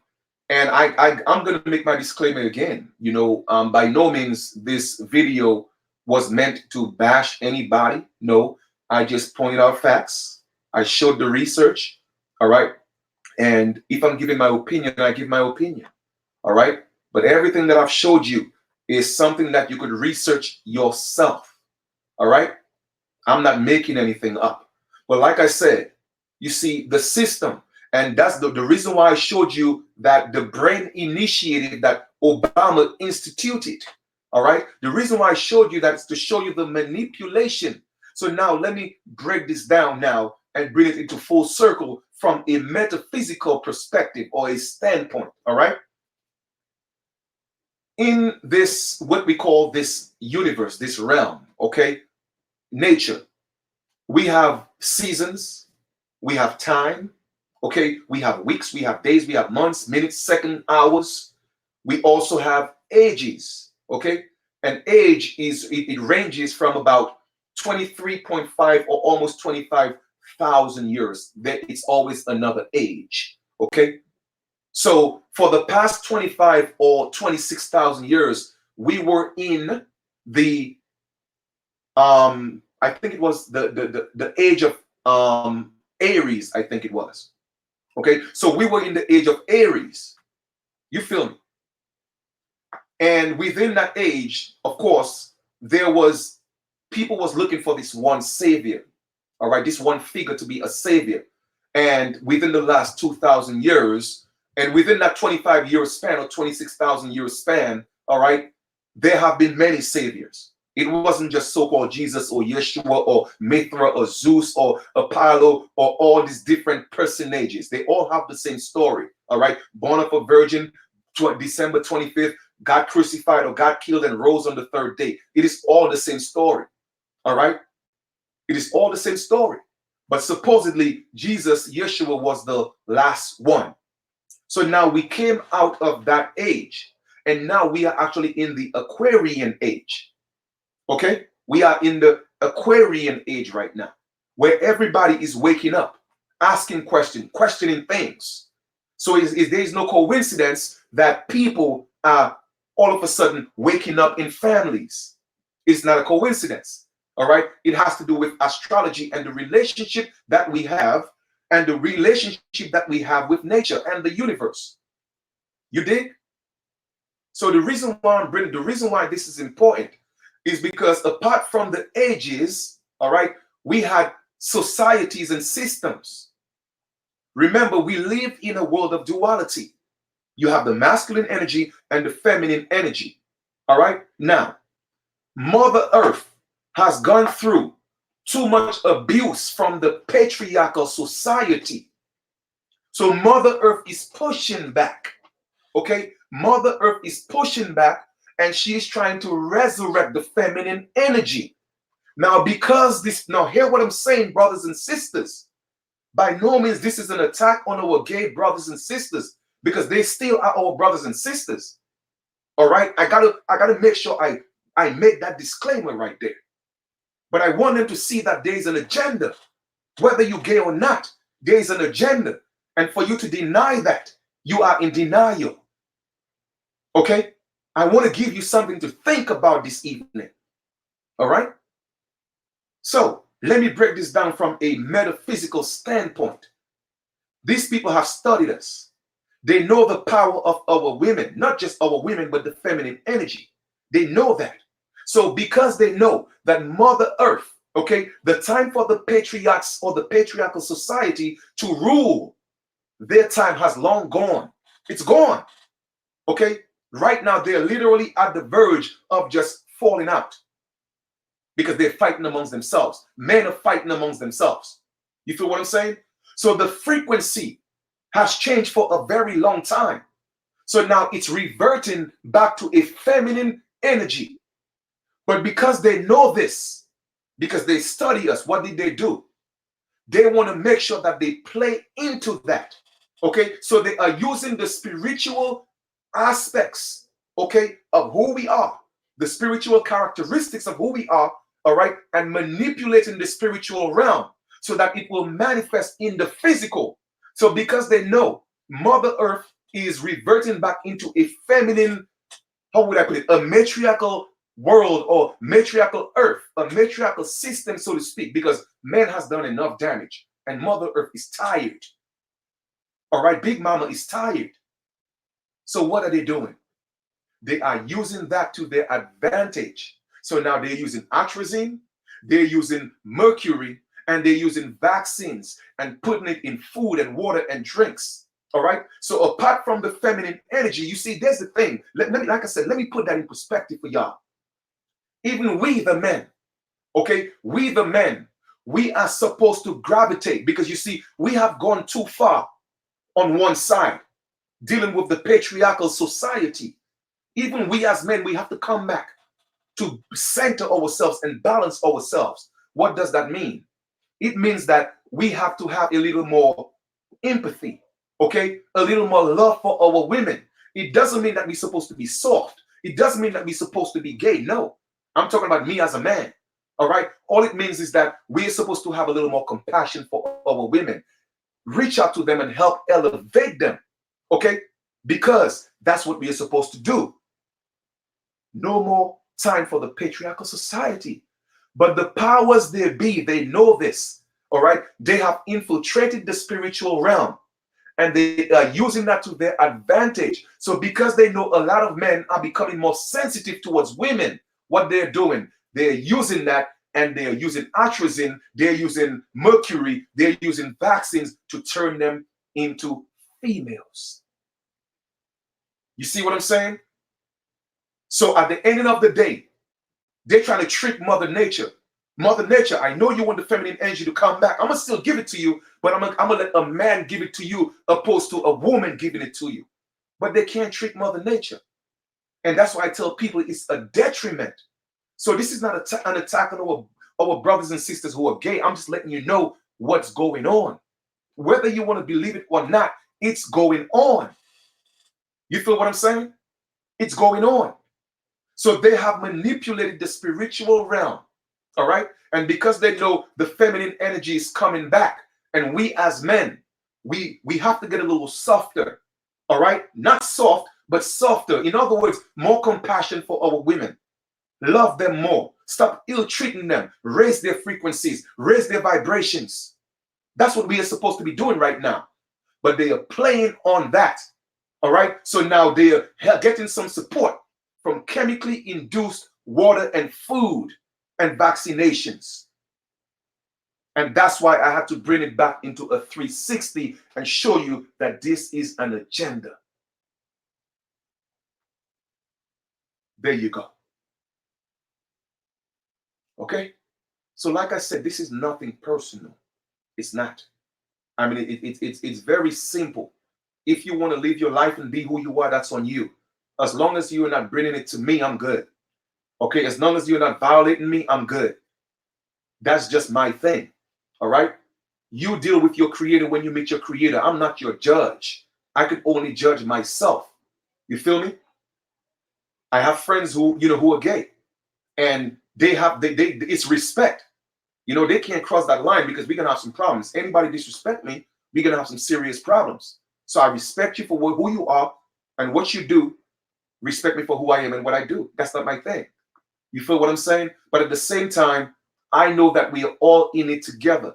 I know that a lot of these things are planned. Okay? I know that for a fact. I know this for real. All right? It's an agenda that's going on. And the people that's put in place that look like you, they were the ones, okay, who pushed that envelope. But it was so subtle because you were so caught up in your emotions, thinking, oh, that's our president. No, they set you up. They set up your little boys. They set up your little girls. You feel me? And here's another thing I'm going to let y'all know from another spiritual or a metaphysical perspective. All right? Now, being a homosexual, meaning that now, if we were to look at the definition of being a homosexual as just a man with feminine ways, here's what I'm going to say. And I don't want anybody to misconstrue my words and put it in any video, all right? And let it seem like I'm saying things that I'm not, because I'm gonna sue you for defamation and and spreading propaganda, all right, for real. But this is what I'm gonna say, and listen to what I'm saying very carefully. I want you to hear me, okay? If homosexuality was only supposed to be determined by a man acting as like a woman, he have girlish ways, all right, or he's gravitating to the feminine energy, personally, I don't think there's anything wrong with that. Some men just act feminine. You see what I'm saying? Here's the problem. Here's the situation. Is the act. That's the situation. You see what I'm saying? Is the act. There is nothing wrong with gravitating towards the feminine energy, because we have to feel what our women have felt. We have to feel the hurt and the pain that they have been through so we could sympathize as men. All right? So there's nothing wrong in embracing the feminine energy. We all got it in us. Okay? We all got it in us. Whether you're a man, you want to admit it or not, that's on you. I got the feminine energy in me.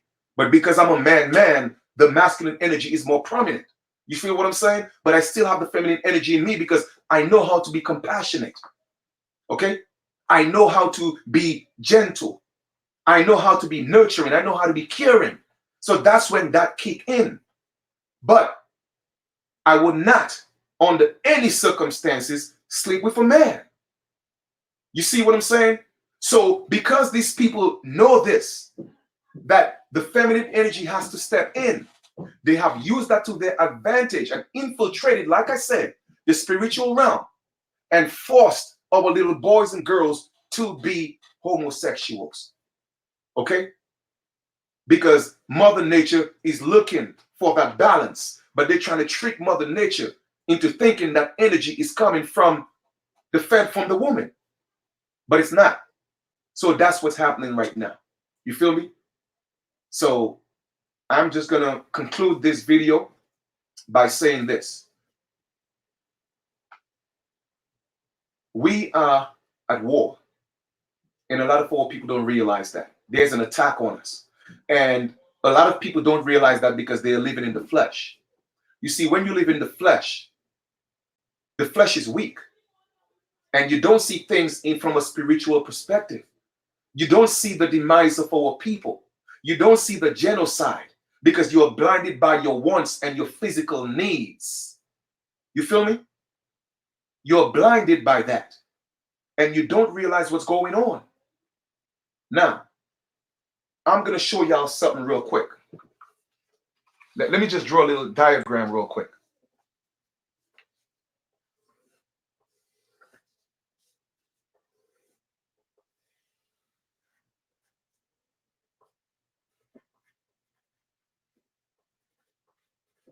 All right? I just drew a diagram of the earth. All right? I'm going to draw a diagram of the earth.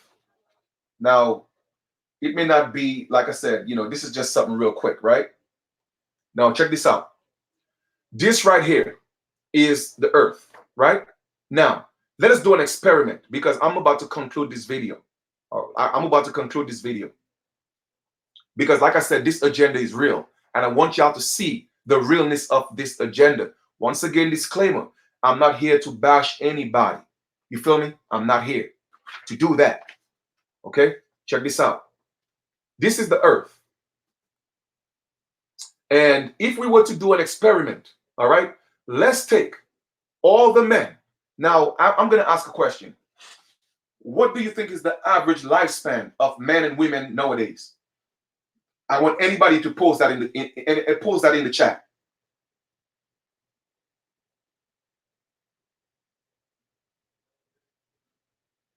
Somebody asked, if we assign compassion, love, and all good energy to be feminine, then what kind of energy is masculine? Well, you see, the masculine energy is a little more brash. You see what I'm saying? The masculine energy deals more with an ego. You dig what I'm saying? So the balance is the feminine energy. You know, I'm not saying men cannot be compassionate, but when we become compassionate, we are pulling that from the feminine energy in us. You see, that's where the balance is. You see, the masculine energy and the feminine energy is all in us. But because we are man, you see what I'm saying? Then we gravitate more to the masculine energy. But when we want to be compassionate, we have to pull that feminine energy to be compassionate. You see what I'm saying? To be nurturing. Because by nature, that is not the masculine energy. So Otto Ropes, I hope that answers your question. Okay? Now, let me ask a question. And I'm asking a literal question. Okay? A literal question. What do you think in terms of age and number? I want a real number. What do you think is the longest nowadays, the lifespan of people on Earth right now? The lifespan. Give me a number. Somebody say 50 to 70. And I'm talking about the oldest. Go as old as you can. The oldest. Give them the benefit of the doubt. Anybody. Aboriginal Warrior says 50 to 70. Anybody else?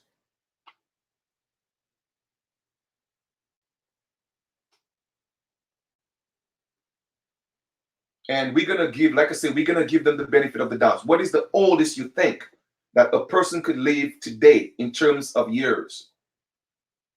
I'm going to take one more answer and then I'm going to show you, I'm going to, do the demonstration that, I'm going to talk about.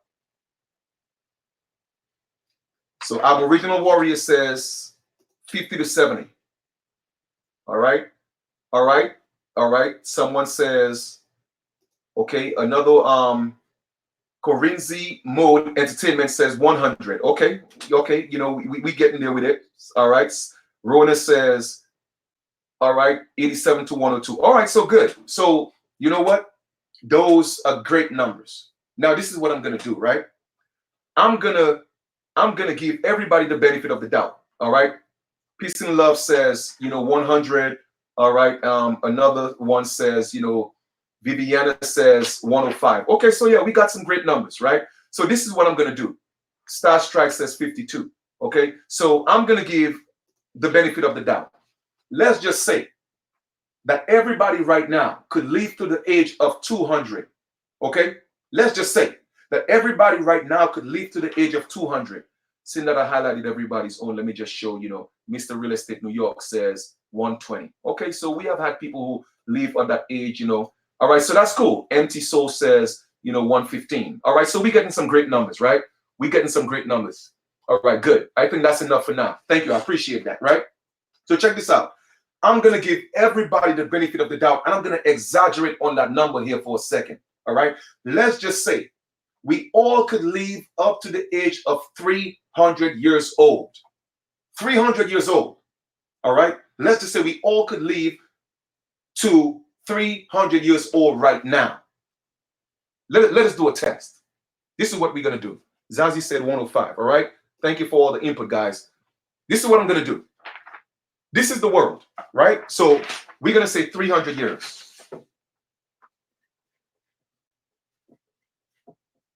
And I'm going to ask you guys a question when I'm done.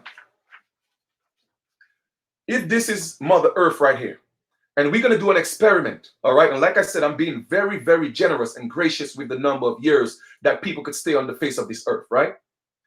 If we take all the men, right, here, right? If we take all the men here and we put them on one side of the earth, okay, right here, men, for 300 years, no contact with women, and we take all the women and put them on the other side of the world, no contact with men.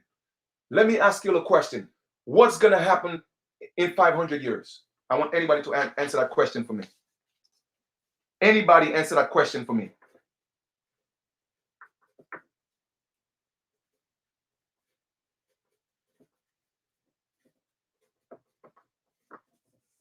I'm going to repeat myself.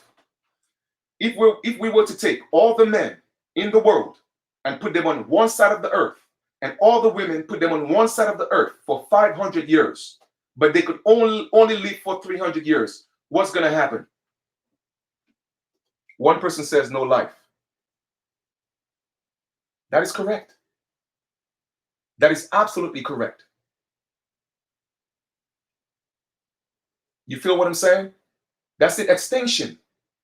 You see, there will be no life. So once again, I want you to think on that for a second. Think on that for a second. And that's what I'm going to close with. You feel what I'm saying? I'm going to close with that. Give you something to think about. Life would cease to exist. Because guess what? Where are you going to get the wombs to buy from? Where are the babies going to come from? So once again, anybody who wants to debate with me and argue with me and tell me this is natural, that is the experiment. Okay? That is there. No, there's no finding no way back. You can't, it's a separation. There's no means of coming back. There's no means of coming back. You're not swimming to the other side of the world. No, this is a test. Put everybody on the side of the world. Men on one side, women on one side, no contact for 500 years. You tell me what's going to happen. Okay? So don't tell me, please, don't tell me, and again, that's my opinion.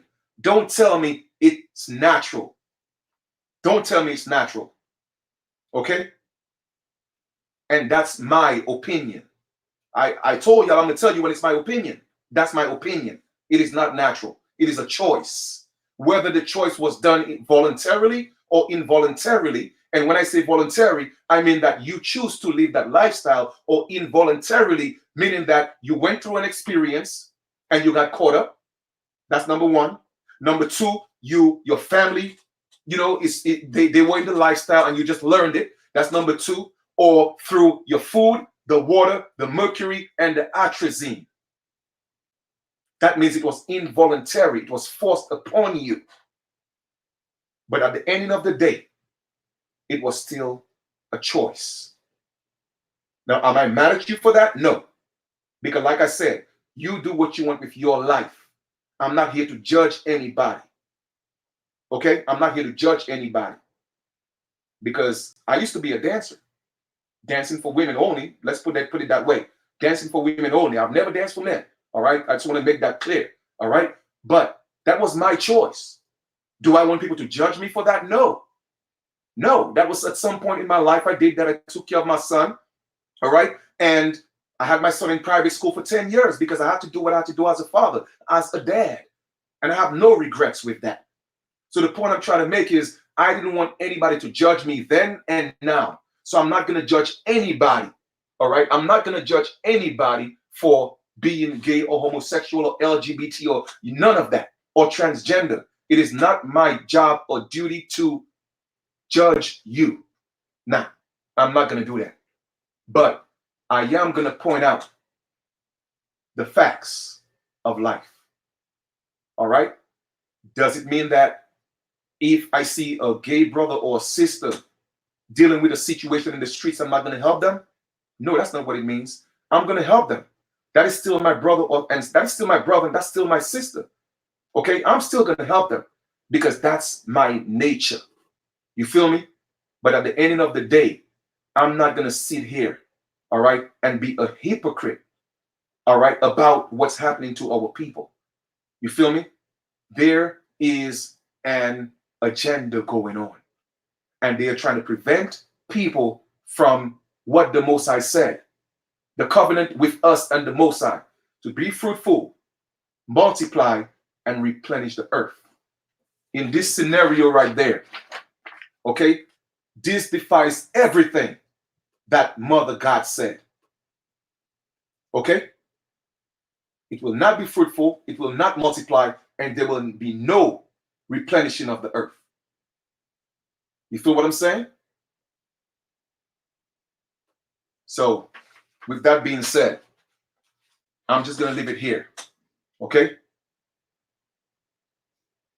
Oh, no doubt. Oh, man, I was dancing this weekend, man. We had a little powwow, you know what I'm saying?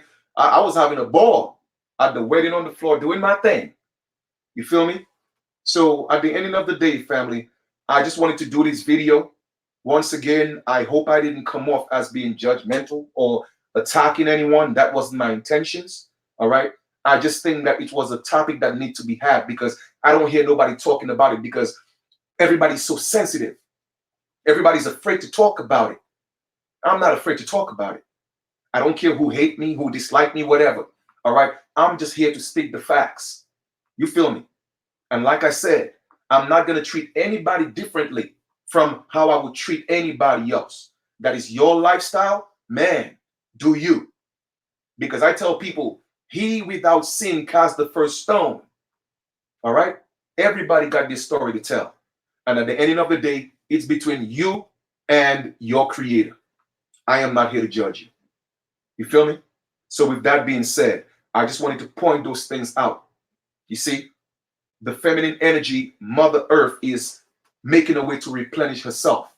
And the powers that are there to be, all right, they are interfering, okay, with the spiritual frequencies by inducing atrazine, mercury, vaccines into foods and water.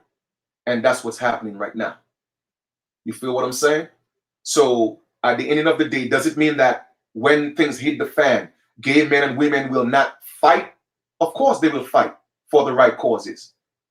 Okay? It doesn't change the fact that they're aboriginals. You see, and that's you know, that's for me, this is something that I wanted to talk about. You know, do we ostracize our brothers and sisters who are gay, but they are aboriginals? I mean, do we do that? You see what I'm saying?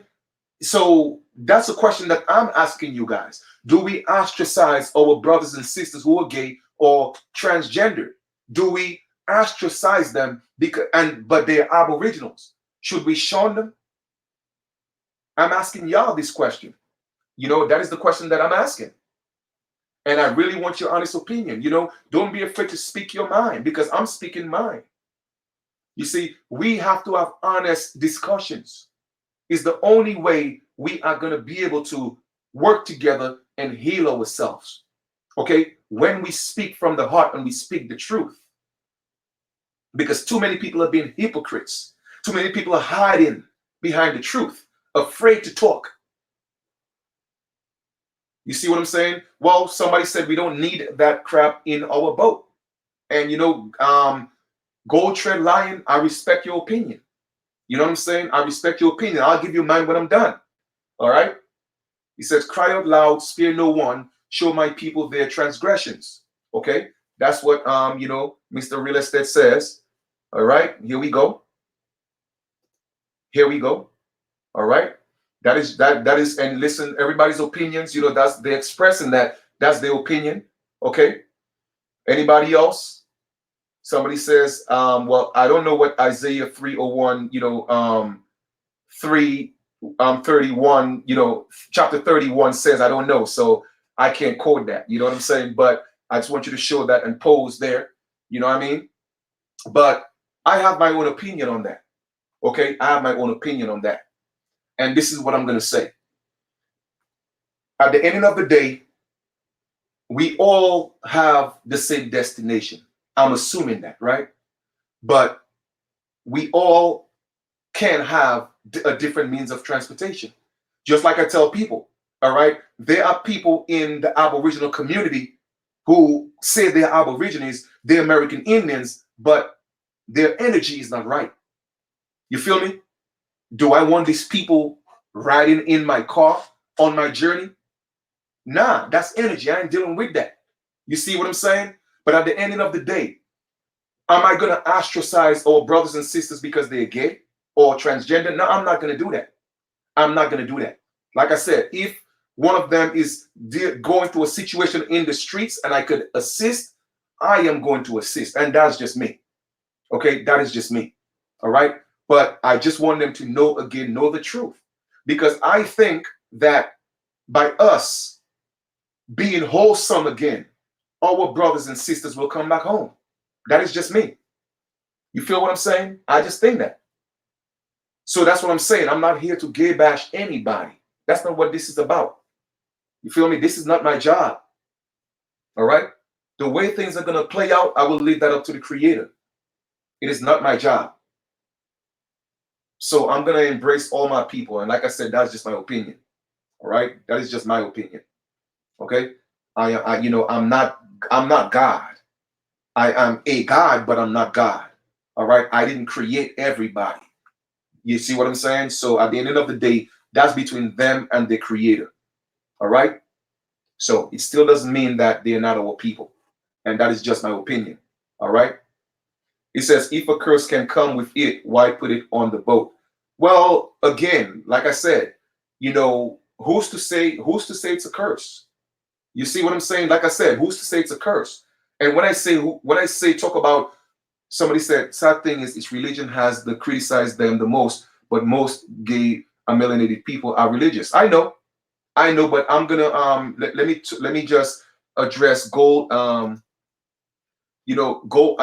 Red Lion. I hear what you're saying, family. If a curse can come with it, why put it on the boat? Well, you know what? Like I said, the Most High will have to deal with that situation, because at the end of the day, right? I'm gonna give you I'm gonna give you an example.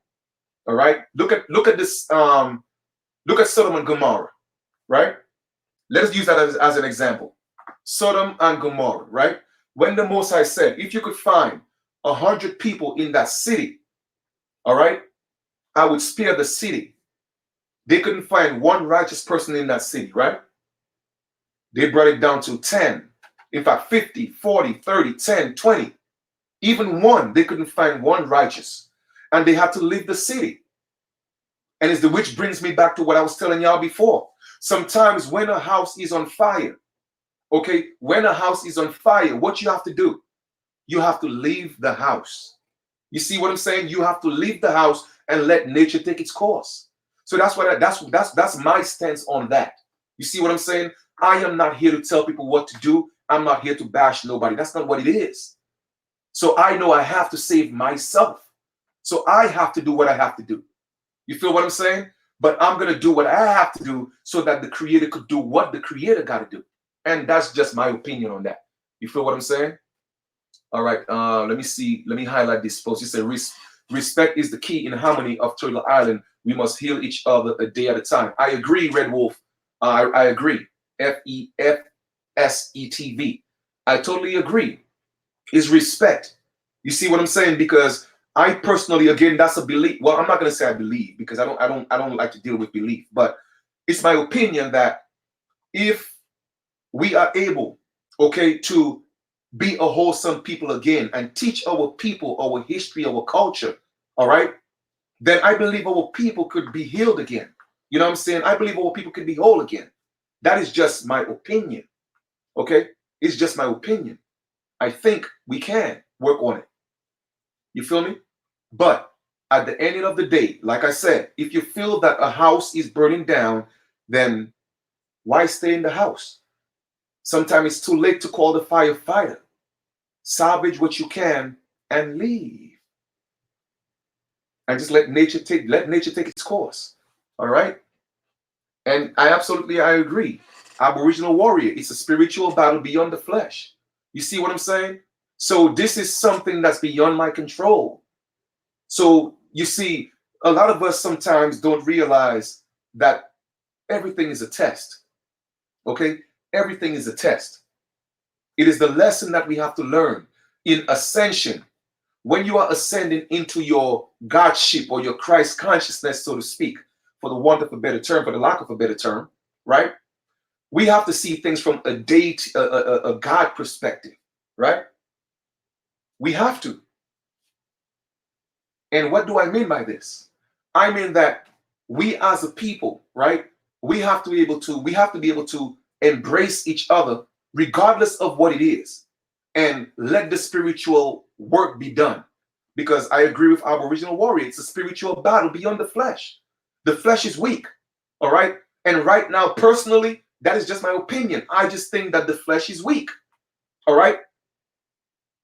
It is just the flesh is weak. But once we start ascending into that spiritual, frequency, on a higher frequency, and we start raising our vibrations, where the flesh is no longer the master or the God, man, things will change. Things will change. I know that. I know that. All right. So, to me, I enjoy this build, man. Like I said, it was something that I have been meaning to talk about for a very long time. But I just wanted to, do some meditation on it, so I'm able to come across, like I said, not aggressive, not angry, and not come off across like I'm bashing people. I wanted to find the balance because, like I said, man, there are a lot of people, whether they feel that's who they are or they were born that way or not, that's on them. But I'm also here to let everybody know that there is also an agenda. Okay, there's also an agenda. And my thing was to point out the agenda. All right. So that's a great question. This is a great question. Chris Coleman asked. And that's a beautiful question, family. If the house is on fire and the US is the house, where will we leave to go? This is our home. I agree, this is our home. But the United States is not our home. The United States is a corporation that was established in our home. You feel what I'm saying? Now, the entire Americas is our home. The entire planet is our home. So why put ourselves in a box? So Chris Coleman, that's a beautiful question. And this is my answer to you. The entire Americas is our home. The entire planet is our home. You feel me? So that's all I'm going to say to that. All right. We have unlimited resources. All right. Unlimited places that we could be. You feel what I'm saying? Oh yeah, absolutely. I know we didn't bash anybody Gold Red, and that was the point. That was the point, to do this and have an honest discussion, an open discussion where we're not bashing people, because too many times I see people, and that's one of the reasons why a lot of people are actually afraid to talk about these topics, because it's very sensitive. You see what I'm saying? And people get hurt. I'm certainly sure even if I try to remain impartial as much as I could, but still have to bring the truth, a lot of people are still going to take offense to this. You know what I'm saying? Negating the fact and the proof that I showed them, because they are in their emotions. But I tell people it's facts over feelings. You feel me? It's facts over feelings, family. And that's why I wanted to talk about that, because I guarantee you cannot go nowhere right now on YouTube and see a video of anybody talking about this topic in detail right now, because everybody's afraid to talk about gay and lesbian and LGBT and transgender. Everybody's afraid to talk about it. Why? I'm not afraid to talk about it, because we have to talk about it. We have to address it. We have to let people know the truth. Okay? We have to let people know the truth. Okay? Yes, you are the way that you say you are. Nobody's disputing that. Well, let me show you the facts. Let me show you the facts that there is an agenda. Whether you want to believe it or not, that's on you. But there is an agenda. You feel me? Why can't you just be gay? Why you have to have a flag? I don't see heterosexuals having flags to say they're straight. Should we make a flag to show that we are straight? Come on, man. You see, you got to think about that. So what are you insinuating? That gay is a nation now? That is the new nation that's being erected? You feel what I'm saying? So all I'm just saying, family, open up your eyes and see what's going on. You could be gay without having a flag. And why does it have to be the color of the rainbows? Is that the promise that the God in the Bible made? You feel what I'm saying? I mean, we have to open up our minds and think. Was that a promise to, well, you know what, as long as you see a rainbow in the sky, I will not flood the earth again? Or was it because as long as you see a rainbow in the sky, then a new nation will rise? I don't know. I'm just asking questions. I'm just asking questions.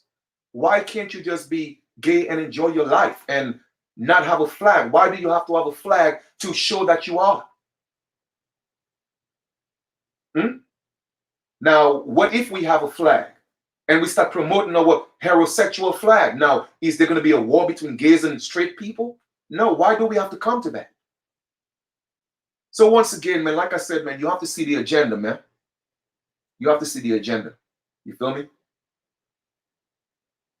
Well, now I know we home, family. We home. I mean, like I said, the entire Americas is our home. You know what I mean? You know, the entire Americas is our home, family. It's our home. The entire Americas is our home. So whether you're in South America, whether you're in Central America, the truth of the matter is the majority of us are actually from South America. All right? And we moved into the mainland because of colonizers and the conquistadors and everybody coming to fight us. But the majority of us are actually from South America. For a lot of you who don't know, Florida was actually part of the Caribbean until they took over Florida and they made it part of the United States. Okay? So all this is our home. So I'm not saying let's leave our home per se. I'm not saying that.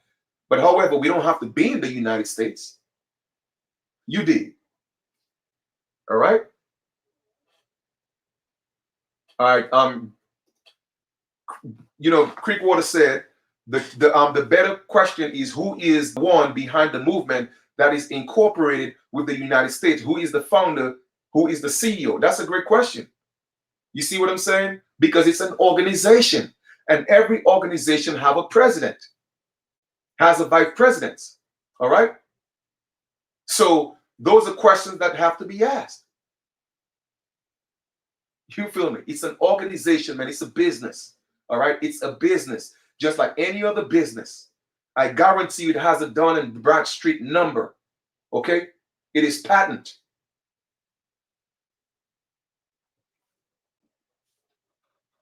You feel me?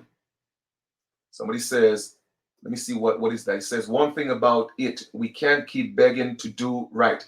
I mean, I agree, you know, Leonard Carr. You know, we can't. And another thing is, I'm not going to beg these people for reparations. Why are you begging for what's already yours? The mere fact that you are begging, you are insinuating that it's not yours. That's what you're doing. You feel me? So why are we begging for what's ours? Why is that?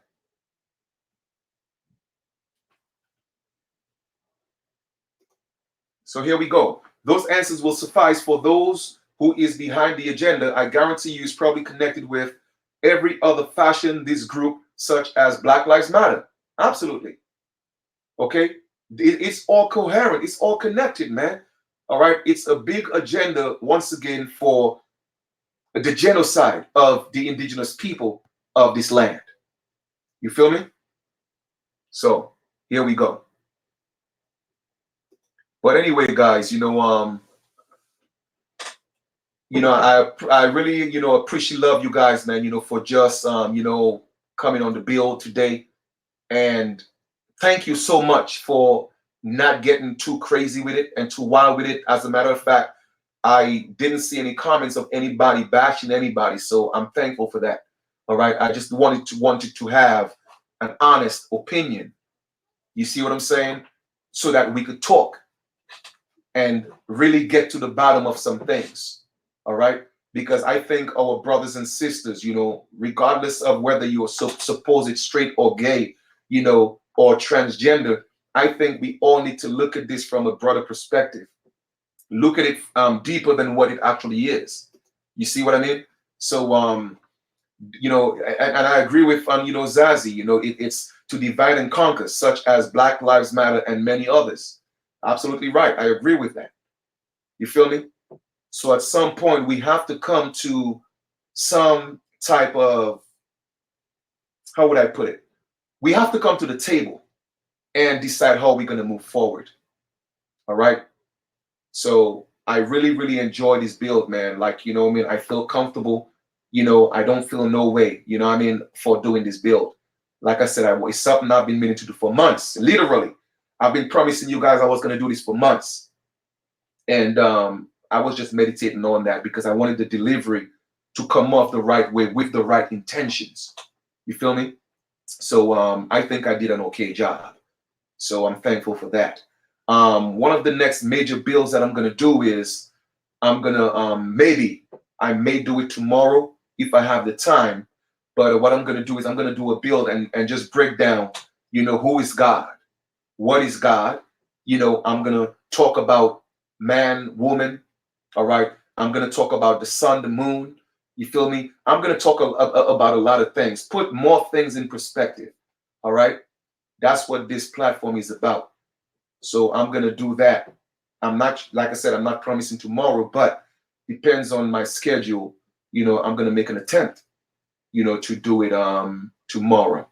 All right. I have to, like, a couple of things I still have to bring on my brother, you know, on the platform. He has a great opportunity, like I said, that, you know, he's going to bring, you know, he's going to bring to the platform.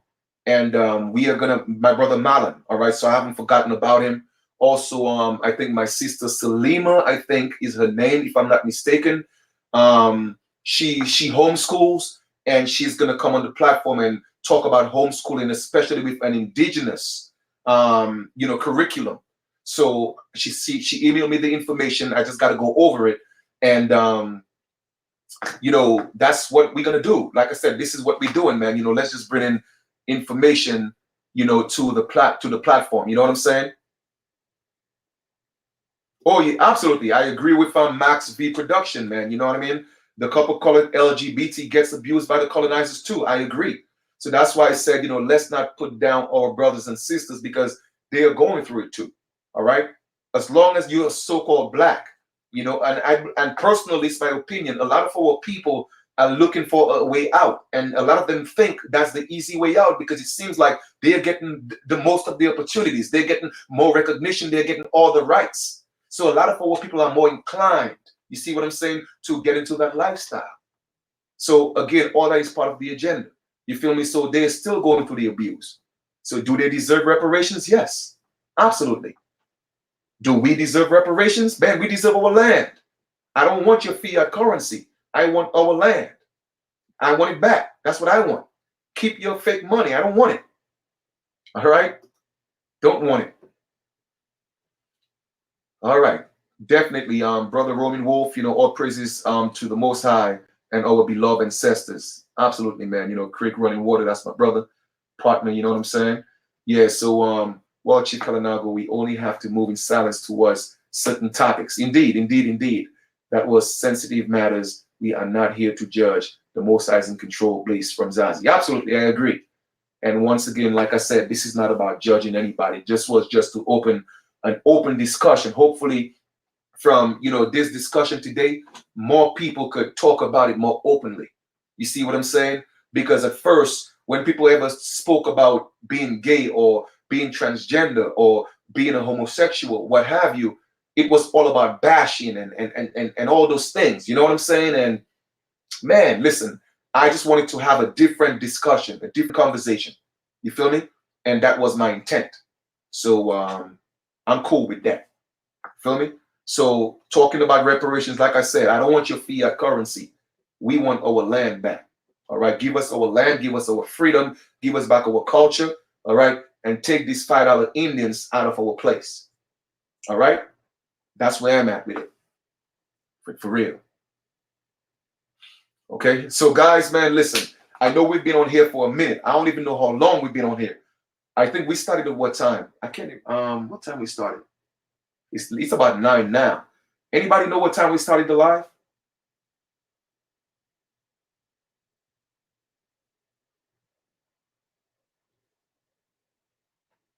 Yeah, man, guys, do me a favor, man. You know, this is my brother, you know, Mac V Production. Check out his channel.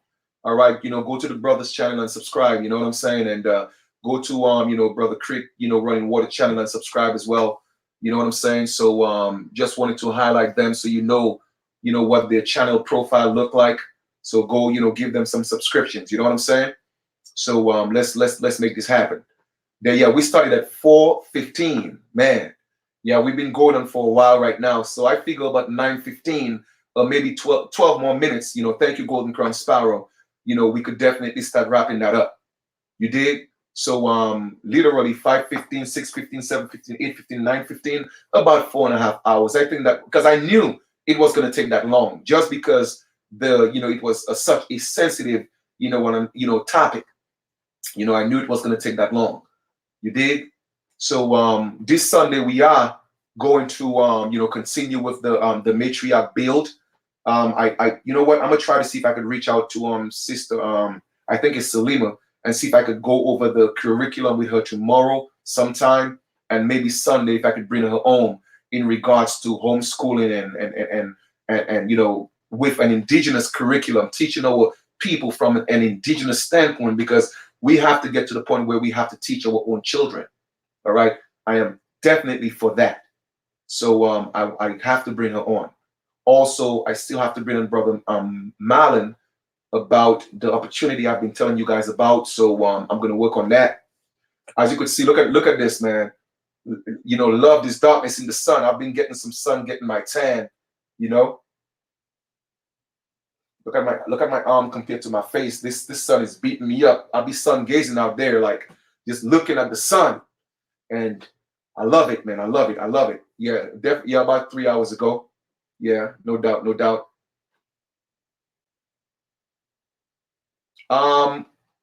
Max V Production, man. By all means, man, you have my permission, bro. You have my permission to use my vocals, in a positive, way into some of your music productions. You have my permission. So if by any means, there's a track, one of your tracks with my voice on there, it wouldn't come as a surprise to me, because I'm letting the world know you have my my permission to use my voice in a positive way to uplift and to enlighten our people. All right, as long as it's for that, I'm cool with that. You did? So it's all good. Cool, cool, cool, cool, cool. So like I said, we have another. I'm gonna go until 9:15, and then we're gonna wrap it up. Okay, there we go. My sister, Salima. I got it right. I was making sure, sis, I had the name. Just like I said, man. It's a beautiful thing when you build with your family, and you putting things together. So definitely our sister, man. That's her right there. You guys go check out her channel.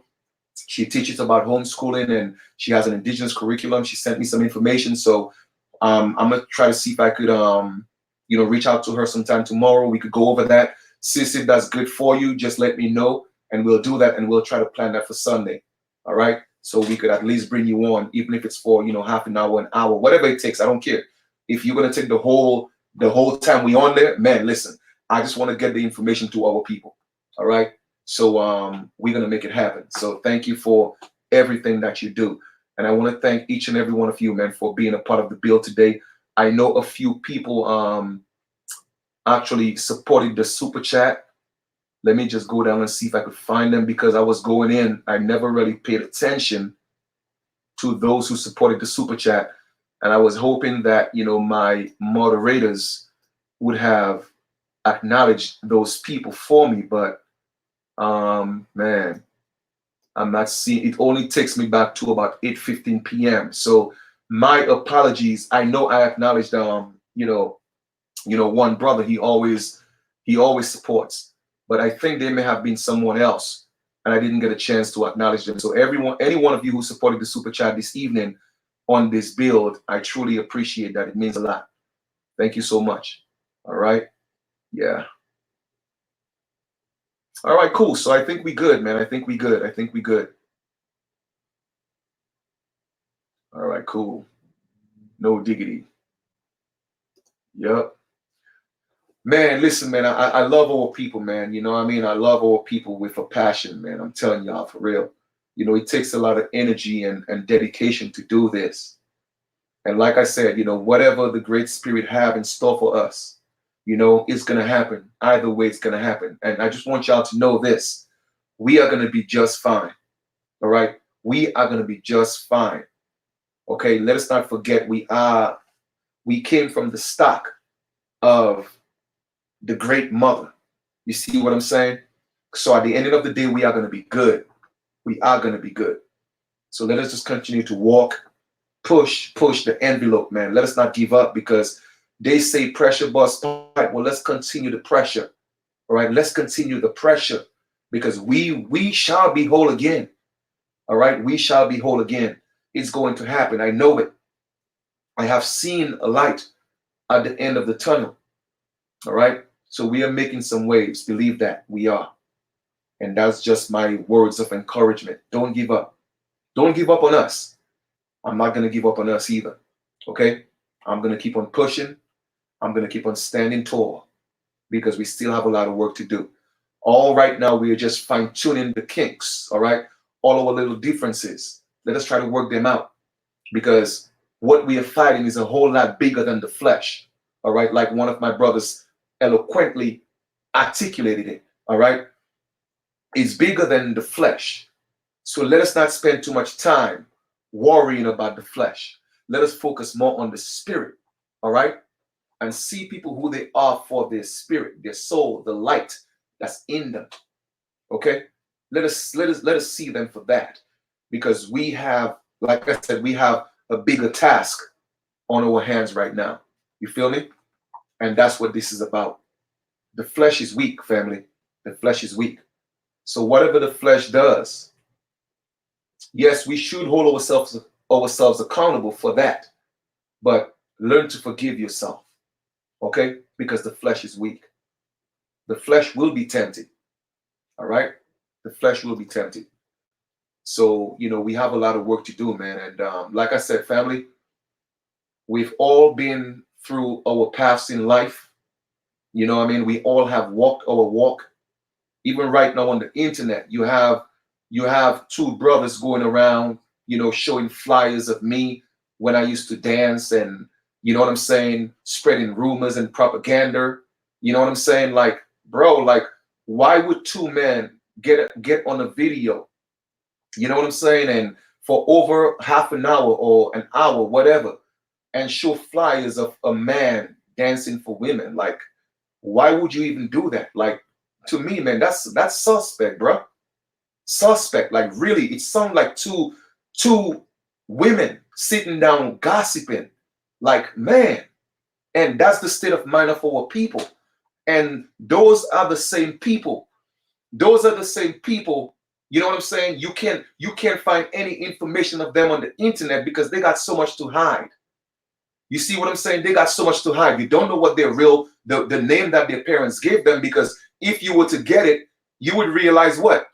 They have all these felonies. And don't get me wrong, it doesn't mean because you have a felony, you can't change your life, because I know what the system is like. But what I'm saying is, why?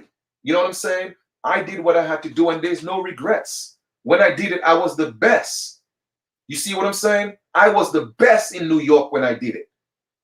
For 12 years. You feel me?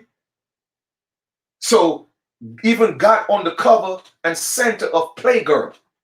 I was the best. So no regrets. But I was also a great dad. Never sold drugs. Okay? Never hurt my people. You feel what I'm saying? Never sold drugs to babies, my elders, or nobody. Never had a felony. So you wanna what? You wanna spread propaganda and propagandize my name and my image to people? Man, listen, y'all can't touch me, man. Believe me, y'all can't touch me. For real. Because y'all got so many demons in y'all closet. If y'all were to be exposed, man, people would truly know who you guys are for real. But you see me? I ain't got nothing to hide, because I ain't got to please nobody. You feel me? The people I got to please, they already know who I am. I am here doing work on behalf of my ancestors, and that's all that matters. Okay? And like my sister Zazdi always say, he without sin, let him cast the first stone. Because y'all a bunch of hypocrites. Y'all trying to take me down. Y'all can't take me down, man. I'm too powerful. I keep telling y'all I'm a God. And any one of y'all that come against me, guess what? I got the greatest army on this planet. You feel me? I got the greatest army on this planet. I got billions of ancestors watching over me. So y'all better be careful when y'all come up against me, fam. Because I'm telling y'all, all right, y'all gonna get it, and 6 or 7 generations of your children. That's how deep my army run. So I ain't gotta fight nobody physically. I ain't doing that. I put you in the hands of my ancestors. Trust me. What they will do to you is worse than what I could ever do to you in the flesh. I got the biggest army. So I'm not even worried about it. Y'all stepping up against the wrong one. Against the wrong one, fam. Because you can't be me, you mad, you jealous? Come on, stop it. All right? Jealousy is a female trait. You did.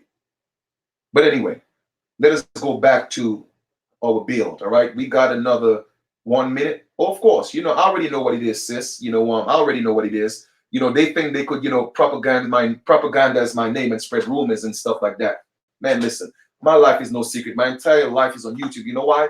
Because I ain't got nothing to hide. Not a damn thing. I ain't got nothing to hide. You feel me? But anyway, I'm going to continue to love my people, continue to do what I'm doing. That's it. Period. Okay? That's it. So thank you guys. I appreciate love each and every one of y'all. And like I said, we still have a lot of work to do. Okay?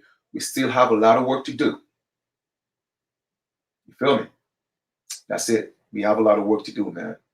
So I'm just here playing my part. Playing my part. All right? Uplifting the people. Okay?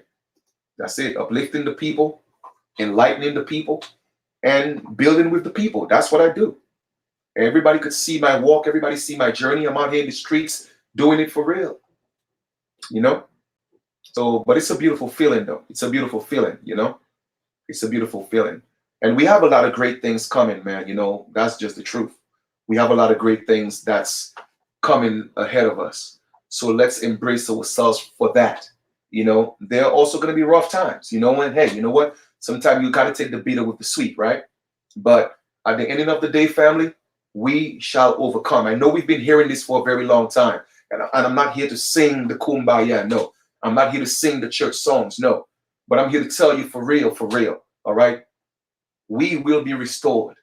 All right. And we are going to see more in our time than a lot of people saw in their time. A lot of our ancestors saw in their time in terms of making progress. Okay.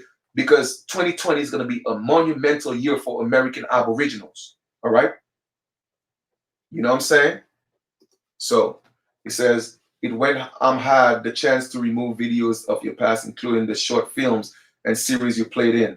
If you were ashamed of your ass, I don't get it, right? You know what I mean? It's all good, man. So you know how it is, Brother Creek, man. Listen, we ain't got time for these people, man. At the end of the day, we just got to keep on doing what we are doing. You feel me? So that's just what it is. Hey, you know what? Like I said, man, one day when all the Aboriginal sisters get together, I'm going to put my feathers on and I'm going to do a little dance. You see, what people don't realize is this, right?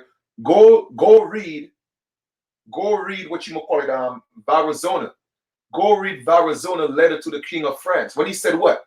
He found them, they walked around what? They walked around naked.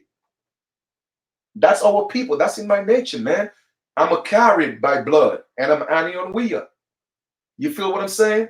When they came to the Caribbean, they saw us walking around naked, just slinging. Sisters walking around looking all purty and perky. It was a beautiful thing. It was a beautiful thing. When they came, they saw the Garden of Eden. You did. That's what Varazona said. There was dark skin unlike the Ethiopians. Meaning that when we came to the Americas, we saw dark-skinned people. All right, they was tall, handsome, and they were naked. Most of them. Some of them just had little loins around them. You see how dark and handsome I am? Come on, man. That's what they saw when they came here. Us. I love me, fam. And I'm encouraging you to love you. because you are beautiful, my sisters, and you are handsome, my brothers. All right, don't let nobody take that away from you. You know what I mean? We are gods, man, and embrace that. All right, embrace that. So this is all I got right now, and I'm about to conclude this build. You feel me? We had a great build, man. Thank you. I'm a little hungry right now. I'm about to get me some food.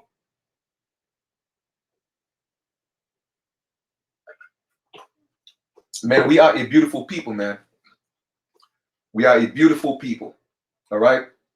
And I just want to give a shout out to all, you know, hey, my sister Onyx, where you been? Where you at? She right here. All right. That's my sister for real. All right. You know, Golden Crumbs Power, that's my other sister for real. I got a lot of sisters, man. You know, Mama Pam, as Rona on there, that's my sister for real. Keisha, all of y'all, man. I love y'all for real, for real. You know what I mean? Okay. But I was gonna say something that kind of just but anyway, it is what it is. I was about to say, you know, we're about to, you know, wrap this up. You know, my other sister, you know, Zazie for real. And yeah, I was about to say, yes, we are a beautiful people. Okay. We are a beautiful people, and never forget that. All right. Again, another propaganda that they are pushing is what? Oh, it's better to be light skinned than dark skinned. They always playing this divide and conquer, man. Separation of the people. But let me tell y'all something. If you are in your light skin, you are beautiful. If you're in your dark skin, you are beautiful. Love you for who you are. All right. Don't let nobody take that away from you. All right. What people need to realize is that in the original man and woman, they were all dark skinned. So if everybody came from the womb of a dark skinned woman, then who's the original beauty? The dark skinned woman. You see what I'm saying? So don't let anybody tell you that you are not beautiful. You are beautiful. All right. And our men are handsome. We are just a beautiful people. You feel me? So let's learn to love us again. All right. And let us stop allowing these people to divide us. That's what I gotta say. And that's what I want to leave y'all with. Take care of each other, support each other, love each other, build each other, enlighten each other. You feel me? That's what this is all about, man. The unification of the masses. You did. That's it. Okay? So I'm about to conclude this build. I really don't want to go, but you know, like I said, I gotta go because I'm hungry. And we got some, like I said, we got some great information coming. I'm gonna bring my sister Salima on the build. We're gonna talk about homeschooling, the indigenous curriculum. She has a great one. That's what she told me. So I'm gonna go over it. In fact, I'm gonna go over it tonight and then call it tomorrow so we could go over it again. And then on Sunday, that's the plan to bring her on. And also what I'm gonna do is I'm gonna do a build. Like I said, I'm gonna do a build on who's God, what is God, what does the word God means. All right. Who is man and who's woman, and talk about the sun, the moon, and how, and just how does all that work. You feel me? So we're gonna put all that together. All right. So we're gonna make this thing happen, man. Okay. I want to meet a shaman. Yeah, man. Me too. Me too. Gold Red Lion, man. You know what I mean? I already put that out there in the universe. So I'm definitely me too. I want to meet a shaman, man, because I want to learn some of them skills. You know what I'm saying? So at the end of the day, man, we got a lot of work to do. You feel me? We got a lot of work to do. But let us focus on the spiritual awakening. All right. We have been living in the flesh for too long and just focusing on the flesh. That's our downfall because the flesh is weak, family. All right. Let us start focusing more on the inner self, the I am in us, the higher self. Let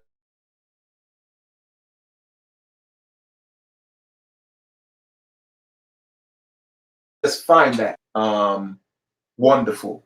And indeed, it has been wonderful. You guys have a great evening. Have a great continuation. And we will talk a little bit later.